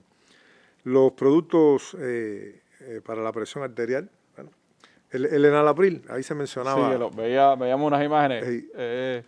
Es un medicamento bien demandado. Sí, el año pasado, el plan, a partir de la demanda, como explicamos que se establece, de la producción de enalapril se cumplió, incluso al 101%. Sin embargo, no se logró satisfacción eran de los medicamentos que seguimos mucho el estado de opinión sobre los medicamentos de nuestra población y no logró. Se hizo un análisis, se hizo un estudio, este año se incrementó. El año pasado, bueno, eran 32 millones de tabletas mensuales, se incrementó a 42 millones de tabletas este año. No hemos tenido dificultades, o sea, aquí en este caso sí hay la línea de producción ha tenido problemas con una pieza de repuesto y se ha tenido que fabricar combinando con otros medicamentos que son necesarios también, a expensa, bueno, de que los trabajadores trabajando, extendiendo la jornada laboral, trabajando a un ritmo realmente muy superior, o sea, un ritmo prácticamente a toda capacidad porque se ha tenido que combinar la línea de producción con otros medicamentos. Recientemente, ahora este mes que pasó, debido a estos problemas de la línea de producción, solo se tenía proyectado que se iban a poder fabricar 27 millones de tabletas. No es suficiente. Por el esfuerzo que hicieron los trabajadores, esfuerzo de todo tipo, fines de semana, hasta extendiendo los horarios varias horas después, se logró llegar a 32 millones de tabletas. Sabemos que no, ese era el plan mensual del año pasado, pero sabemos que no va a ser suficiente. Y bueno, se están haciendo acciones para tratar incluso de adquirir producto terminado y suministrarlo, y todas las acciones para lograr finalmente que la línea de producción pueda tener y llegar a toda la capacidad de producción que nos permita abastecer estas cantidades. Los antibióticos orales han estado muy afectados. En este caso ha sido por materias primas que en este caso deben venir de China y de la India. Algunas de ellas son de los casos que dijimos que se quedaron en la fábrica, no pudieron, estas materias primas se requieren en grandes cantidades. Y mientras no estén todas no se puede producir. Exacto. Y entonces, bueno, tuvieron afectaciones y estamos en estos momentos también, ya llegaron algunas de estas materias primas y estamos en un proceso de fabricación. En general, bueno, aparecen en las imágenes por grupos farmacológicos. En los grupos farmacológicos ahí no aparecen todos los que están, son los que mayor afectación han tenido. Nosotros tenemos, como parte de la información que queremos brindarle a nuestro pueblo sistemáticamente, en nuestra página web se puede acceder y se puede observar ahí de todos los medicamentos que fabrica la industria, todos los que han estado en falta en el mes de enero, de febrero. Lo tenemos ya estamos actualizando el cierre de junio, que ha sido recientemente, y queremos seguir mejorando esa información. Ahí en la página web de Biocuba Pharma lo tienen en pantalla también como referencia. Como referencia, y aparece incluso cuáles son los que han estado en falta, en qué provincia, porque, insisto, no todos los medicamentos que se clasifican como que están en falta en todas las provincias.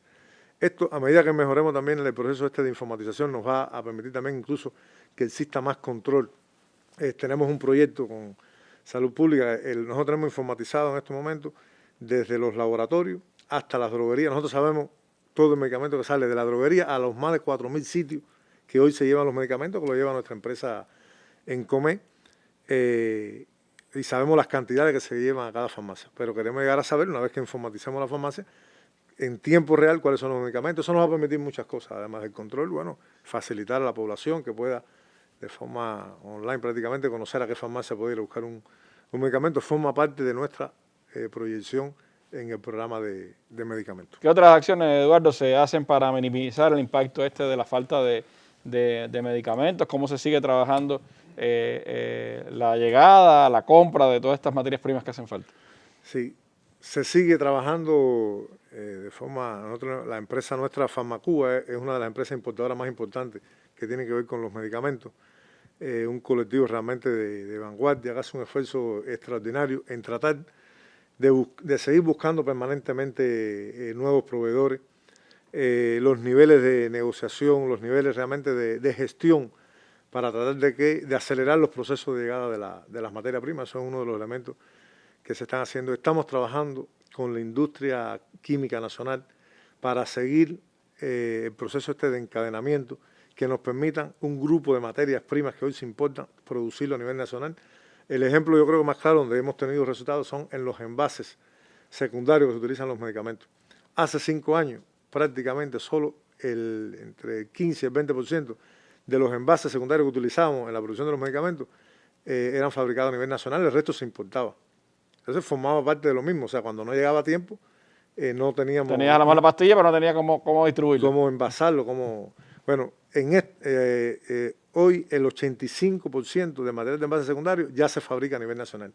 Es una relación muy estrecha que tenemos con la industria, con Geocuba, en fin, es algo en el cual también se ha ido trabajando y seguiremos trabajando. Se hace un esfuerzo realmente grande en el proceso inversionista para seguir incrementando las capacidades productivas. Hay otra imagen que pudiéramos mostrar para que se vea en el caso de un grupo de medicamentos cómo se ha incrementado la producción de estos medicamentos a nivel nacional, el propio el Enalapril. Bueno, ya ponía el ejemplo. Cuando uno compara 2019, 32 millones de tabletas mensuales, 2020, 42 millones, o sea, 10 millones más todos los meses. Bueno, ahí aparece un grupo de ellos, está el caso de la warfarina. Vean cómo en el 2010 se entregó una cantidad, en el 2019 ya se incrementó y en el 2020 y así, o sea, son muchos los ejemplos en los cuales se ha incrementado. También nuestra población ha envejecido y demanda más un grupo de estos medicamentos para enfermedades crónicas, ¿no? Y la industria, un esfuerzo que está haciendo es precisamente esto, es llevando a cabo un proceso inversionista amplio que se ha estado cumpliendo en los últimos años y que incluso se ha estado creciendo a pesar de la situación financiera, que demuestra la prioridad también que existe por parte de la dirección del país en esta industria.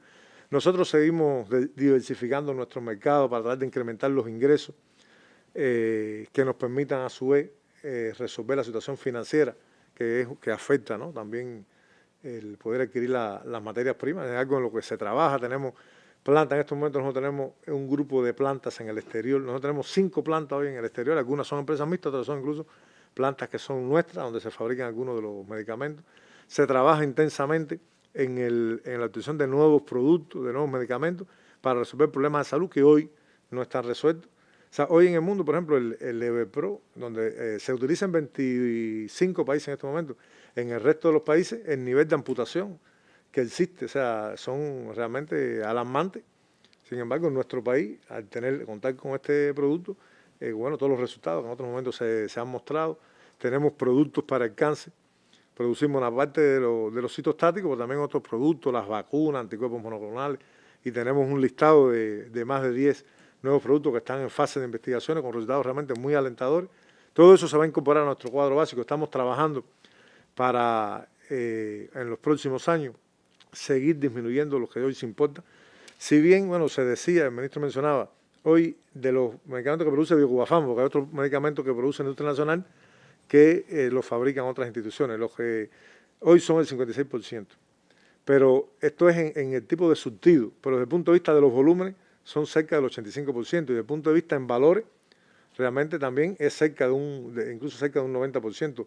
El valor de lo que hoy se fabrica en medicamentos y productos generales para el sistema de salud está en el orden de los $1.000 millones si tuviéramos que adquirirlo, si tuviéramos que comprarlo a los precios internacionales.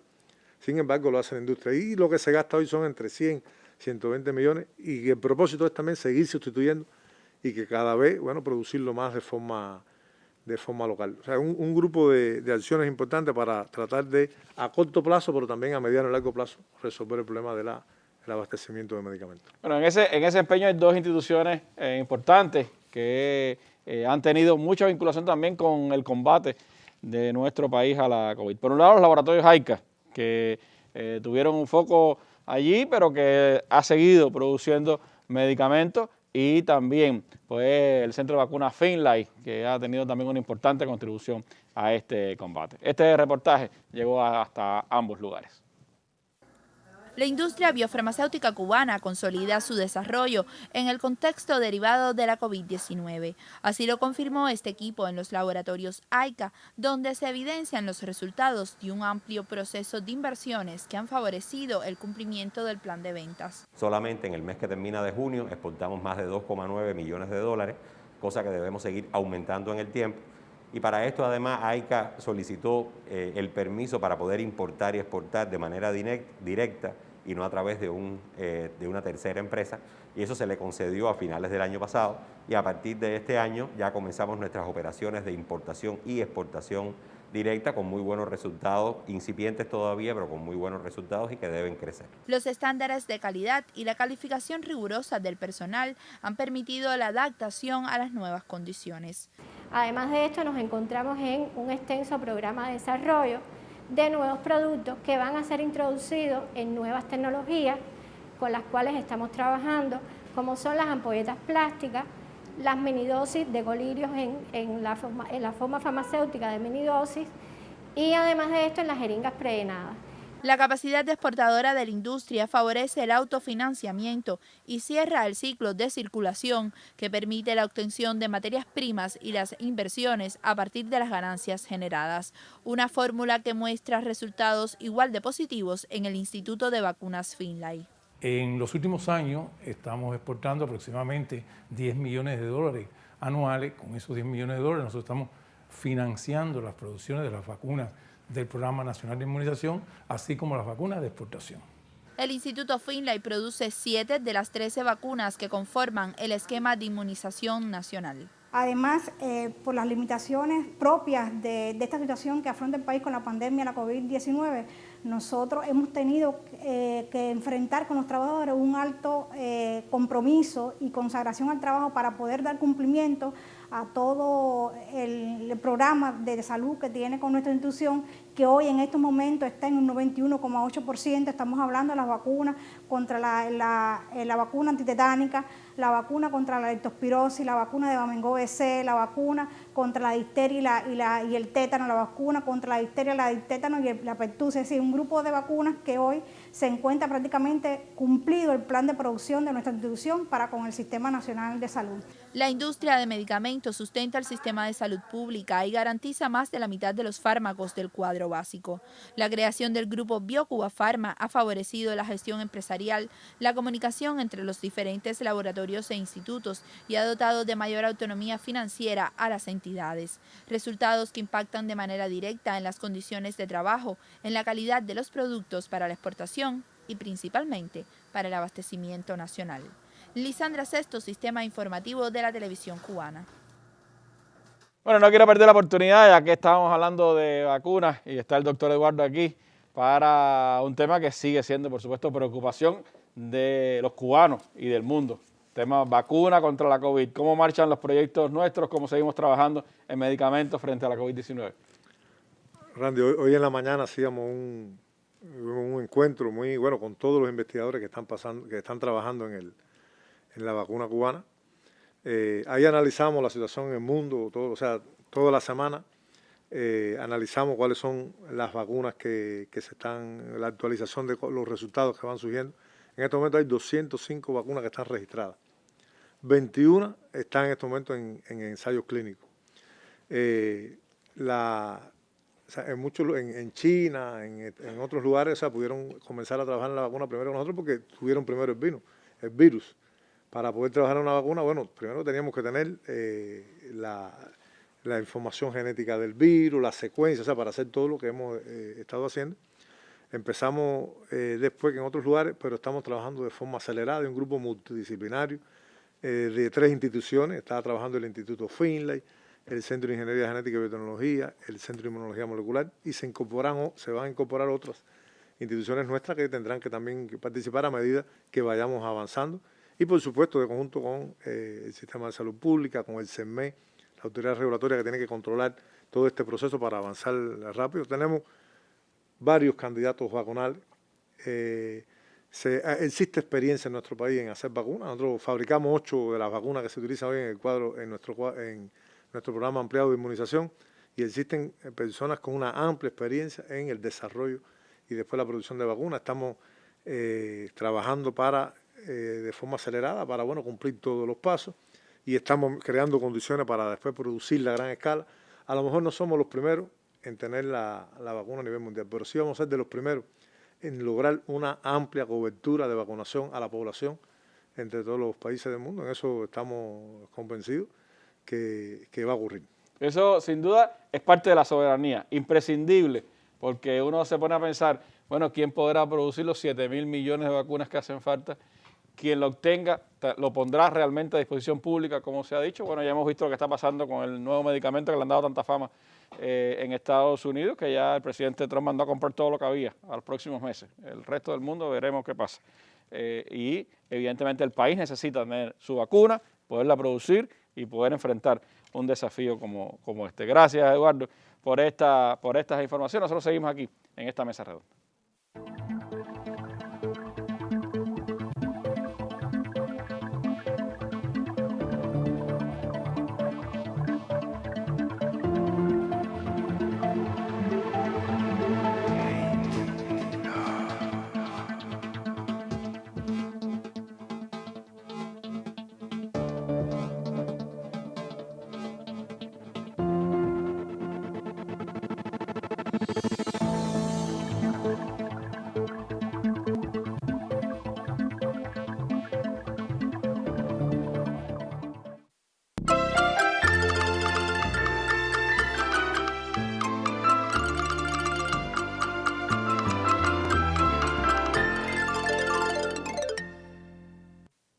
Bueno, además de los medicamentos de producción nacional, como informaba al principio el ministro de Salud Pública, hay un grupo de medicamentos que el ministerio tiene que importar desde el exterior y que implican un desafío también en medio de estas circunstancias. ¿En qué momento estamos en esa importación de los medicamentos necesarios, ministro? ¿Cuáles son las principales faltas que tenemos?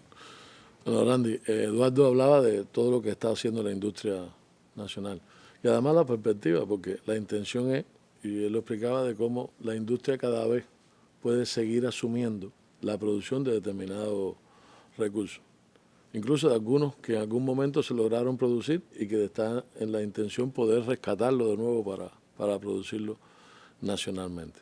Como expliqué, el cuadro básico de medicamentos del país está compuesto por 619 medicamentos, y lo que produce la industria, lo que no logra producir la industria, tenemos que complementarlo con la importación, que pasa por esos mismos escollos, pasa por esos mismos problemas que tiene la industria para importar las materias primas. Lo mismo nos pasa con los productos terminados. Nosotros, de esos 619, 263 tenemos que importarlo, y si bien no tienen la mayor presencia en la farmacia, es decir, la mayor cantidad de los productos que nosotros importamos van a las instituciones hospitalarias. Nosotros, de los 263, solo 64 van a farmacia, también tienen un impacto dentro de los servicios de salud.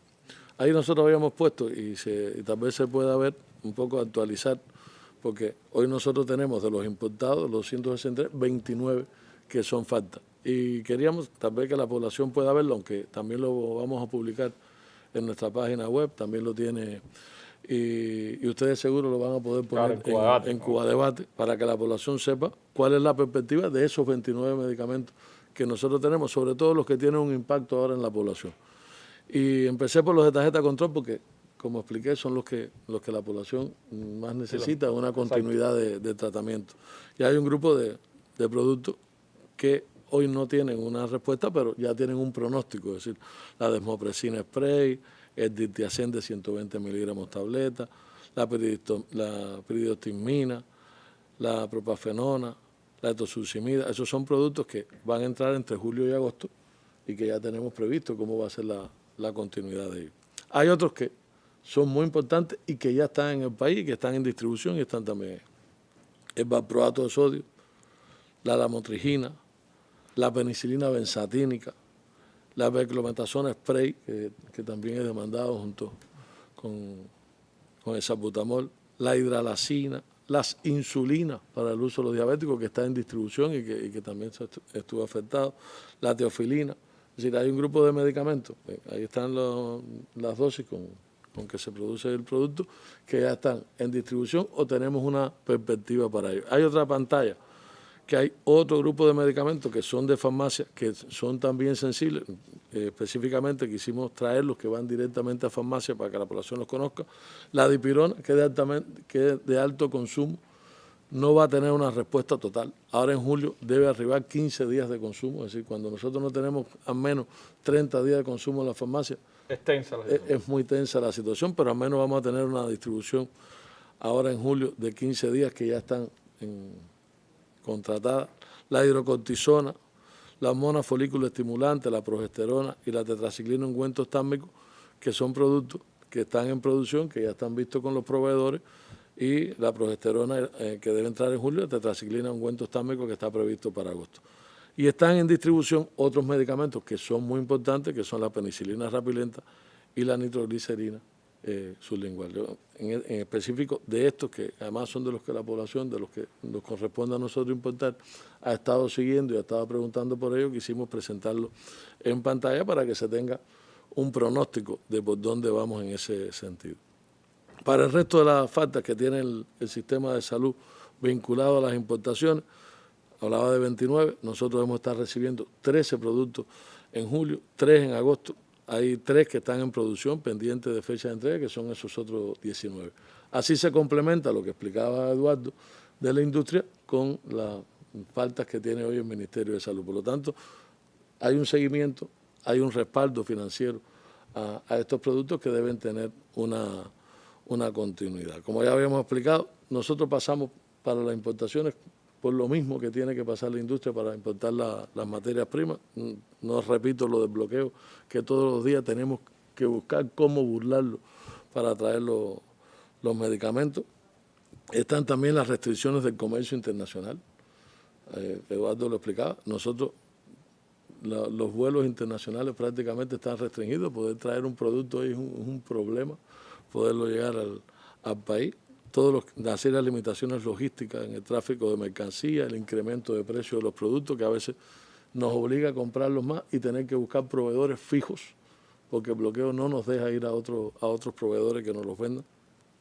Sin lugar a dudas, no estaba preparado para nada el mundo para la COVID, que ha venido también a complejizarnos esta situación. Bueno, no hablo de la materia prima, no había previsto algunos temas que estaban vinculados a causa que hoy, pero yo creo que Eduardo las ha mencionado. Hay incrementos desproporcionados de precios, lo decía, pero yo creo que es bueno que el pueblo lo conozca, es decir, cómo se han venido incrementando los precios de los medicamentos. A la vez menos producción, lo que obliga a que el financiamiento tenga que hacerlo. Nosotros también, lo explicábamos, nosotros tuvimos que, del financiamiento que nosotros disponemos para la compra de recursos para el sistema de salud, tuvimos que dedicar una cantidad a los productos de la COVID, porque nosotros no teníamos previsto los medios de protección, los medios diagnósticos que respaldaran ese enfrentamiento. Tuvimos que desviar recursos financieros para poder proteger a nuestro pueblo también en ese sentido. Bueno, el cierre que hicieron algunos gobiernos, el lentecimiento de operaciones bancarias también a nosotros nos afecta de manera considerable. Y hemos estado buscando soluciones en el país, no solo desde el punto de vista financiero, que Eduardo explicaba, también nosotros que a partir de los propios ingresos del Ministerio de Salud financiamos una parte importante de todos los medicamentos, o prácticamente los medicamentos, sino que nos hemos logrado unir los diferentes organismos que tenemos que ver con esto. El propio MINSEX hace una reunión donde participa el MINSEX, donde el Ministerio de Transporte, la aduana, Biocubafarma, GECOME, y ahí entonces buscamos cómo hacemos para lo que tenemos en el exterior, buscarle proveedores y poder traerlo para el país. Y quiero reconocer también, yo creo que es justo, el papel que han jugado los embajadores. Es decir, en estas circunstancias, lo que los embajadores han logrado hacer en cada uno de los lugares para lograr propiciar, cruzar esas dificultades que enfrentamos en este sentido. Ahora, en medio de este escenario, Randy, yo creo que tampoco podemos desconocer problemas subjetivos que sí tenemos. Es decir, más nosotros que tenemos toda la cadena de utilización de medicamentos y de la comercialización minorista del medicamento. Porque tenemos todo lo que hace la industria, pero nosotros que tenemos la red de farmacias, que tenemos a los prescriptores, nosotros tenemos también problemas identificados que tenemos que seguirlos trabajando y para eso no cabe duda. Es decir, nosotros todavía tenemos identificado uso indebido de los medicamentos, inadecuada prescripción por complacencia, eso nos genera los consumos. Hay estudios que realmente demuestran volúmenes de medicamentos en casas de personas que al final se vencen y no se utilizan. Es decir, y eso también genera una tensión al sistema. El deterioro de algunas farmacias, no solo lo estructural, sino en su funcionamiento, que es algo que tenemos también que rescatar. Problemas también que tenemos en determinadas empresas y farmacias organizativas y de control. El enfrentamiento a la actividad delictiva es muy duro cada vez que nosotros tenemos que enfrentarnos al delito, no solo en las farmacias comunitarias, también en las farmacias a veces institucionales que utilizan inadecuadamente los medicamentos y propician el delito y la venta de medicamentos de manera ilegal en la población. Y también tenemos problemas que tenemos que seguir trabajando, que tiene que ver con la formación de los recursos humanos que permitan mejorar la calidad de todos estos servicios. No me refiero específicamente a los médicos, que hay una tradición en la formación, sino tenemos que seguir mejorando la calidad de los trabajadores de los servicios farmacéuticos para lograr brindar un servicio adecuado de salud en estas instituciones. Yo explicaba que no nos hemos quedado para nada de brazos ante esta compleja situación. Hay un grupo de acciones que se han estado tomando. Eduardo, de alguna manera, decía alguna. Esto de priorizar financiamiento, toda la semana de financiamiento que entra al país, se está respaldando la compra de los medicamentos, tratando de buscar disminuir la brecha esta que tenemos de la falta, sobre todo priorizando aquellos que sabemos que marcan la salud, que son decisivos, tienen que ver con una prioridad, y aquellos que son de tarjeta control. Nosotros le damos un seguimiento. Yo lo decía al inicio cuando hablaba, un medicamento que le falta a una persona en una familia, eso sabemos que es un problema. Para nada estamos alejados de ese pensamiento, de ese razonamiento de lo que representa. Tratar de buscar dentro del grupo farmacológico que siempre hay una respuesta. Si puede que no haya uno, pero como nosotros garantizamos que dentro del grupo farmacológico haya otro que los respalde. Garantizar los medicamentos que permitan una estabilidad en la red de farmacias asistencial, vinculado a eso, al grupo farmacológico que hemos estado hablando. Garantizar también la información a nuestros médicos. Es decir, nosotros tenemos que lograr que nuestros médicos conozcan. Muchas veces la insatisfacción se genera por prescribir un medicamento que no está. Y no es porque el médico lo haga con mala intención, es que a veces no le logramos dar toda la información que necesita para que ese día que está en la consulta, que está de guardia, conozca qué es lo que realmente hay en farmacia. Entonces prescribe un medicamento y cuando la persona tiene que empezar a rondar varias farmacias para buscarlo, sabemos lo que representa y al final no lo encuentra. Y lo que fue a hacer no resolvió su problema. Seguimos trabajando en la medicina natural y tradicional. Nosotros creemos que esa es una fortaleza del sistema de salud en la que la población de nosotros cree. Además la busca, se acaban los productos cuando nosotros los ponemos, nosotros tenemos que seguir trabajando por respaldar esa demanda. Eduardo ha estado buscando cómo nosotros cada vez esos productos pasan de las producciones locales más a la industria, es decir, le seguimos mejorando la calidad, aunque tiene un respaldo en el trabajo que hacemos. Los médicos tienen que estar informando, lo decía de alguna manera, es clave las dosis de los medicamentos. A veces nos falla mucho el tema de las dosis de medicamentos. La organización de la farmacia. En ese tema nosotros tenemos que seguir trabajando. En eso necesitamos que las autoridades del barrio, que la población también participe en esa transparencia de los medicamentos en la farmacia, en esta batalla frontal contra delito y la venta ilegal de los medicamentos. Eso realmente es denigrante cada vez que lo encontramos. Pero necesitamos que no solo lo logremos enfrentar nosotros, que tenemos todo un programa de supervisión, también la policía nos ha estado acompañando esto. El Ministerio del Interior ha estado trabajando muy de conjunto al sistema de salud para el abordaje de este problema, pero también necesitamos que la población participe de manera activa. No puede haber impunidad, eso realmente irrita mucho a la población. Nosotros mantenemos un grupo de medidas que hablamos de los medicamentos. Yo lo comentaba el viernes pasado cuando estábamos en la mesa redonda, que el certificado le va a durar un año más a la población para que no tenga que pasar trabajo. Hay un grupo de elementos que hemos estado planteando dentro de la COVID que lo vamos a mantener.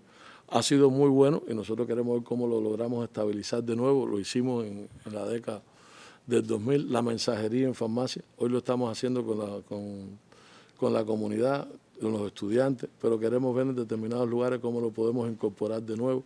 Queremos informatizar en el futuro la farmacia. Hay un grupo de ideas, Randy, que va a ser muy bueno. Yo creo que quiero finalmente aprovechar este espacio para hacer un llamado al pueblo, como los especialistas, realizar un uso adecuado de los medicamentos. Es imprescindible si queremos ayudar a la economía del país, si queremos de verdad ayudar a eso, a ese esfuerzo que está haciendo la dirección del país para garantizar los medicamentos. Nuestros médicos, nuestros farmacéuticos, nuestros trabajadores tienen que participar. También tengo que hacerle el llamado al pueblo, es decir, tratar de no acaparar medicamentos, tratar de no usar inadecuadamente los medicamentos. Detrás del uso de medicamentos puede haber un efecto favorable, pero generalmente tiene un efecto adverso, es decir, los medicamentos de su uso tienen efectos adversos. Ese eslogan de Pérez Peña de la dosis exacta es clave en la vida y sin lugar a duda también el enfrentamiento a las ilegalidades. Son los temas que nosotros hemos estado haciendo de conjunto. Tenemos mucho que hacer, tenemos mucho que trabajar, pero quiero ratificarle a la población el compromiso que tienen nuestros profesionales, que tiene el sistema de salud, que tiene nuestra industria para seguir avanzando en el impacto que puedan tener en la disminución de la falta que tiene de medicamentos, que tiene un impacto en la salud de nuestro pueblo. Ministro, apenas me quedan 5 minutos, pero yo no quisiera cerrar esta mesa redonda sin al menos tener una valoración del momento epidemiológico en el que estamos, de cómo continuar el enfrentamiento a la COVID-19 en el país. Si en 2 minutos puedo repasar varias pantallas para que el pueblo entienda de que sigue siendo un problema internacional. Es decir, voy a sustituir la información que da del mundo, la voy a poner en varias pantallas. Bueno, ese es el crecimiento exponencial que tiene la COVID en el mundo. En Brasil, en Estados Unidos. Sigue creciendo de manera significativa, ahí está. No solo el número de casos, sigue creciendo el número de fallecidos. Tedros, el director de la OMS, advirtió esta semana que lejos de haber terminado, lo que está por venir puede ser peor. Él lo decía, está lejos de haber terminado y lo peor está por venir. Fueron las palabras exactas que usaba en una locución que decía. Dice, hay más de 10 millones de casos ahora y de medio millón de muertes. Ahí lo decía en la diapositiva anterior. Y eso está ayudando a que el virus se extienda. El virus todavía tiene mucho espacio para moverse. Todos queremos que termine, todos queremos seguir con nuestra vida, pero la dura realidad es que esto no está ni siquiera cerca de terminar. Lo ratificaba también la directora de la OPS, Carissa, en estos días, cuando hablaba que el pico en la región de las Américas puede estarse dando finales de julio, agosto. Es decir, que el escenario internacional es complejo. Y siempre hablo de esto, hablo de esto porque es importante que la población lo entienda en la situación internacional donde estamos y qué ha estado pasando en algunos países que han estado desescalando. Yo creo que la pandemia ha sacado a la luz lo mejor y lo peor de la humanidad, también lo decía de alguna manera. Nosotros hemos estado informando, se sabe en qué momento estamos, cómo el país ha venido tomando un grupo de todas las medidas que el país ha tomado. Se decidió a partir de hoy pasar a la segunda fase del programa de recuperación, del plan de la etapa de recuperación prácticamente a todas las provincias, excepto Matanza, que no pasó a la segunda fase, que debe pasar a la próxima fase. La Habana comenzó hoy la primera fase. Que vi tranquilo el centro de La Habana, por cierto. pero no deja de ser, una preocupación realmente pasar a la etapa, porque lo que no podemos lograr es desmovilizar a la población. La población tiene que entender que la situación que tenemos hay que prestarle el máximo de atención, hay que cumplir las medidas a cabalidad. Las medidas están bien diseñadas. El cumplir bien las medidas nos puede permitir a nosotros llegar en un momento favorable y no complicar el país. Ayer en el grupo decía, bueno, el nasobuco, tantas personas que están locos por quitarse el nasobuco es una medida muy importante, es una barrera física importante. La mayor reproducción del virus está en la nariz, y hay quien se baja la nariz, se tapa la boca nada más. Esa es la mejor manera de protegerse, igual que el distanciamiento físico. Lo hemos hablado, las medidas higiénicas son clave. Y termino, como siempre, con una frase de nuestro presidente Díaz-Canel, y es tan sencilla como el compromiso que genera. Lo dijo ayer en la reunión que hacía cuando hablaba de La Habana entrada. Decía, hace unas horas La Habana entrará a la primera fase de la recuperación con excepción de Matanzas. Y entonces decía, la ciencia nos sigue confirmando que en el enfrentamiento a la COVID no puede haber confianza. Y esa pequeña frase traduce la responsabilidad que tenemos todos en lograr que el país no retroceda en algo que entre todos hemos logrado ganar. Creo que hay una batalla por delante que es ese paso a la nueva normalidad. Repito, vi La Habana hoy tranquila en el centro de La Habana, no pude estar en otros lugares. Vi a todo el mundo con nasobuco, creo que eso es muy importante, que todo el mundo entienda que el nasobuco es importante mantenerlo en todo este enfrentamiento a la enfermedad y, por supuesto, todo este esfuerzo que se sigue haciendo. El tema de los medicamentos, vital, creo que hay una información amplia, hay información en el sitio del MINSAP, en el sitio de BioCuba Pharma y también tendrán información en Cuba Debate, así que pues creo que ha sido importante que hayamos podido brindar toda esta información de primera mano a nuestro pueblo. Felicidades nuevamente a los compañeros del CENI en su 55 aniversario. Gracias al ministro de Salud Pública y al presidente de BioCuba Pharma por acompañarnos en esta mesa redonda y nos vemos el lunes en un nuevo programa. Muy buenas noches.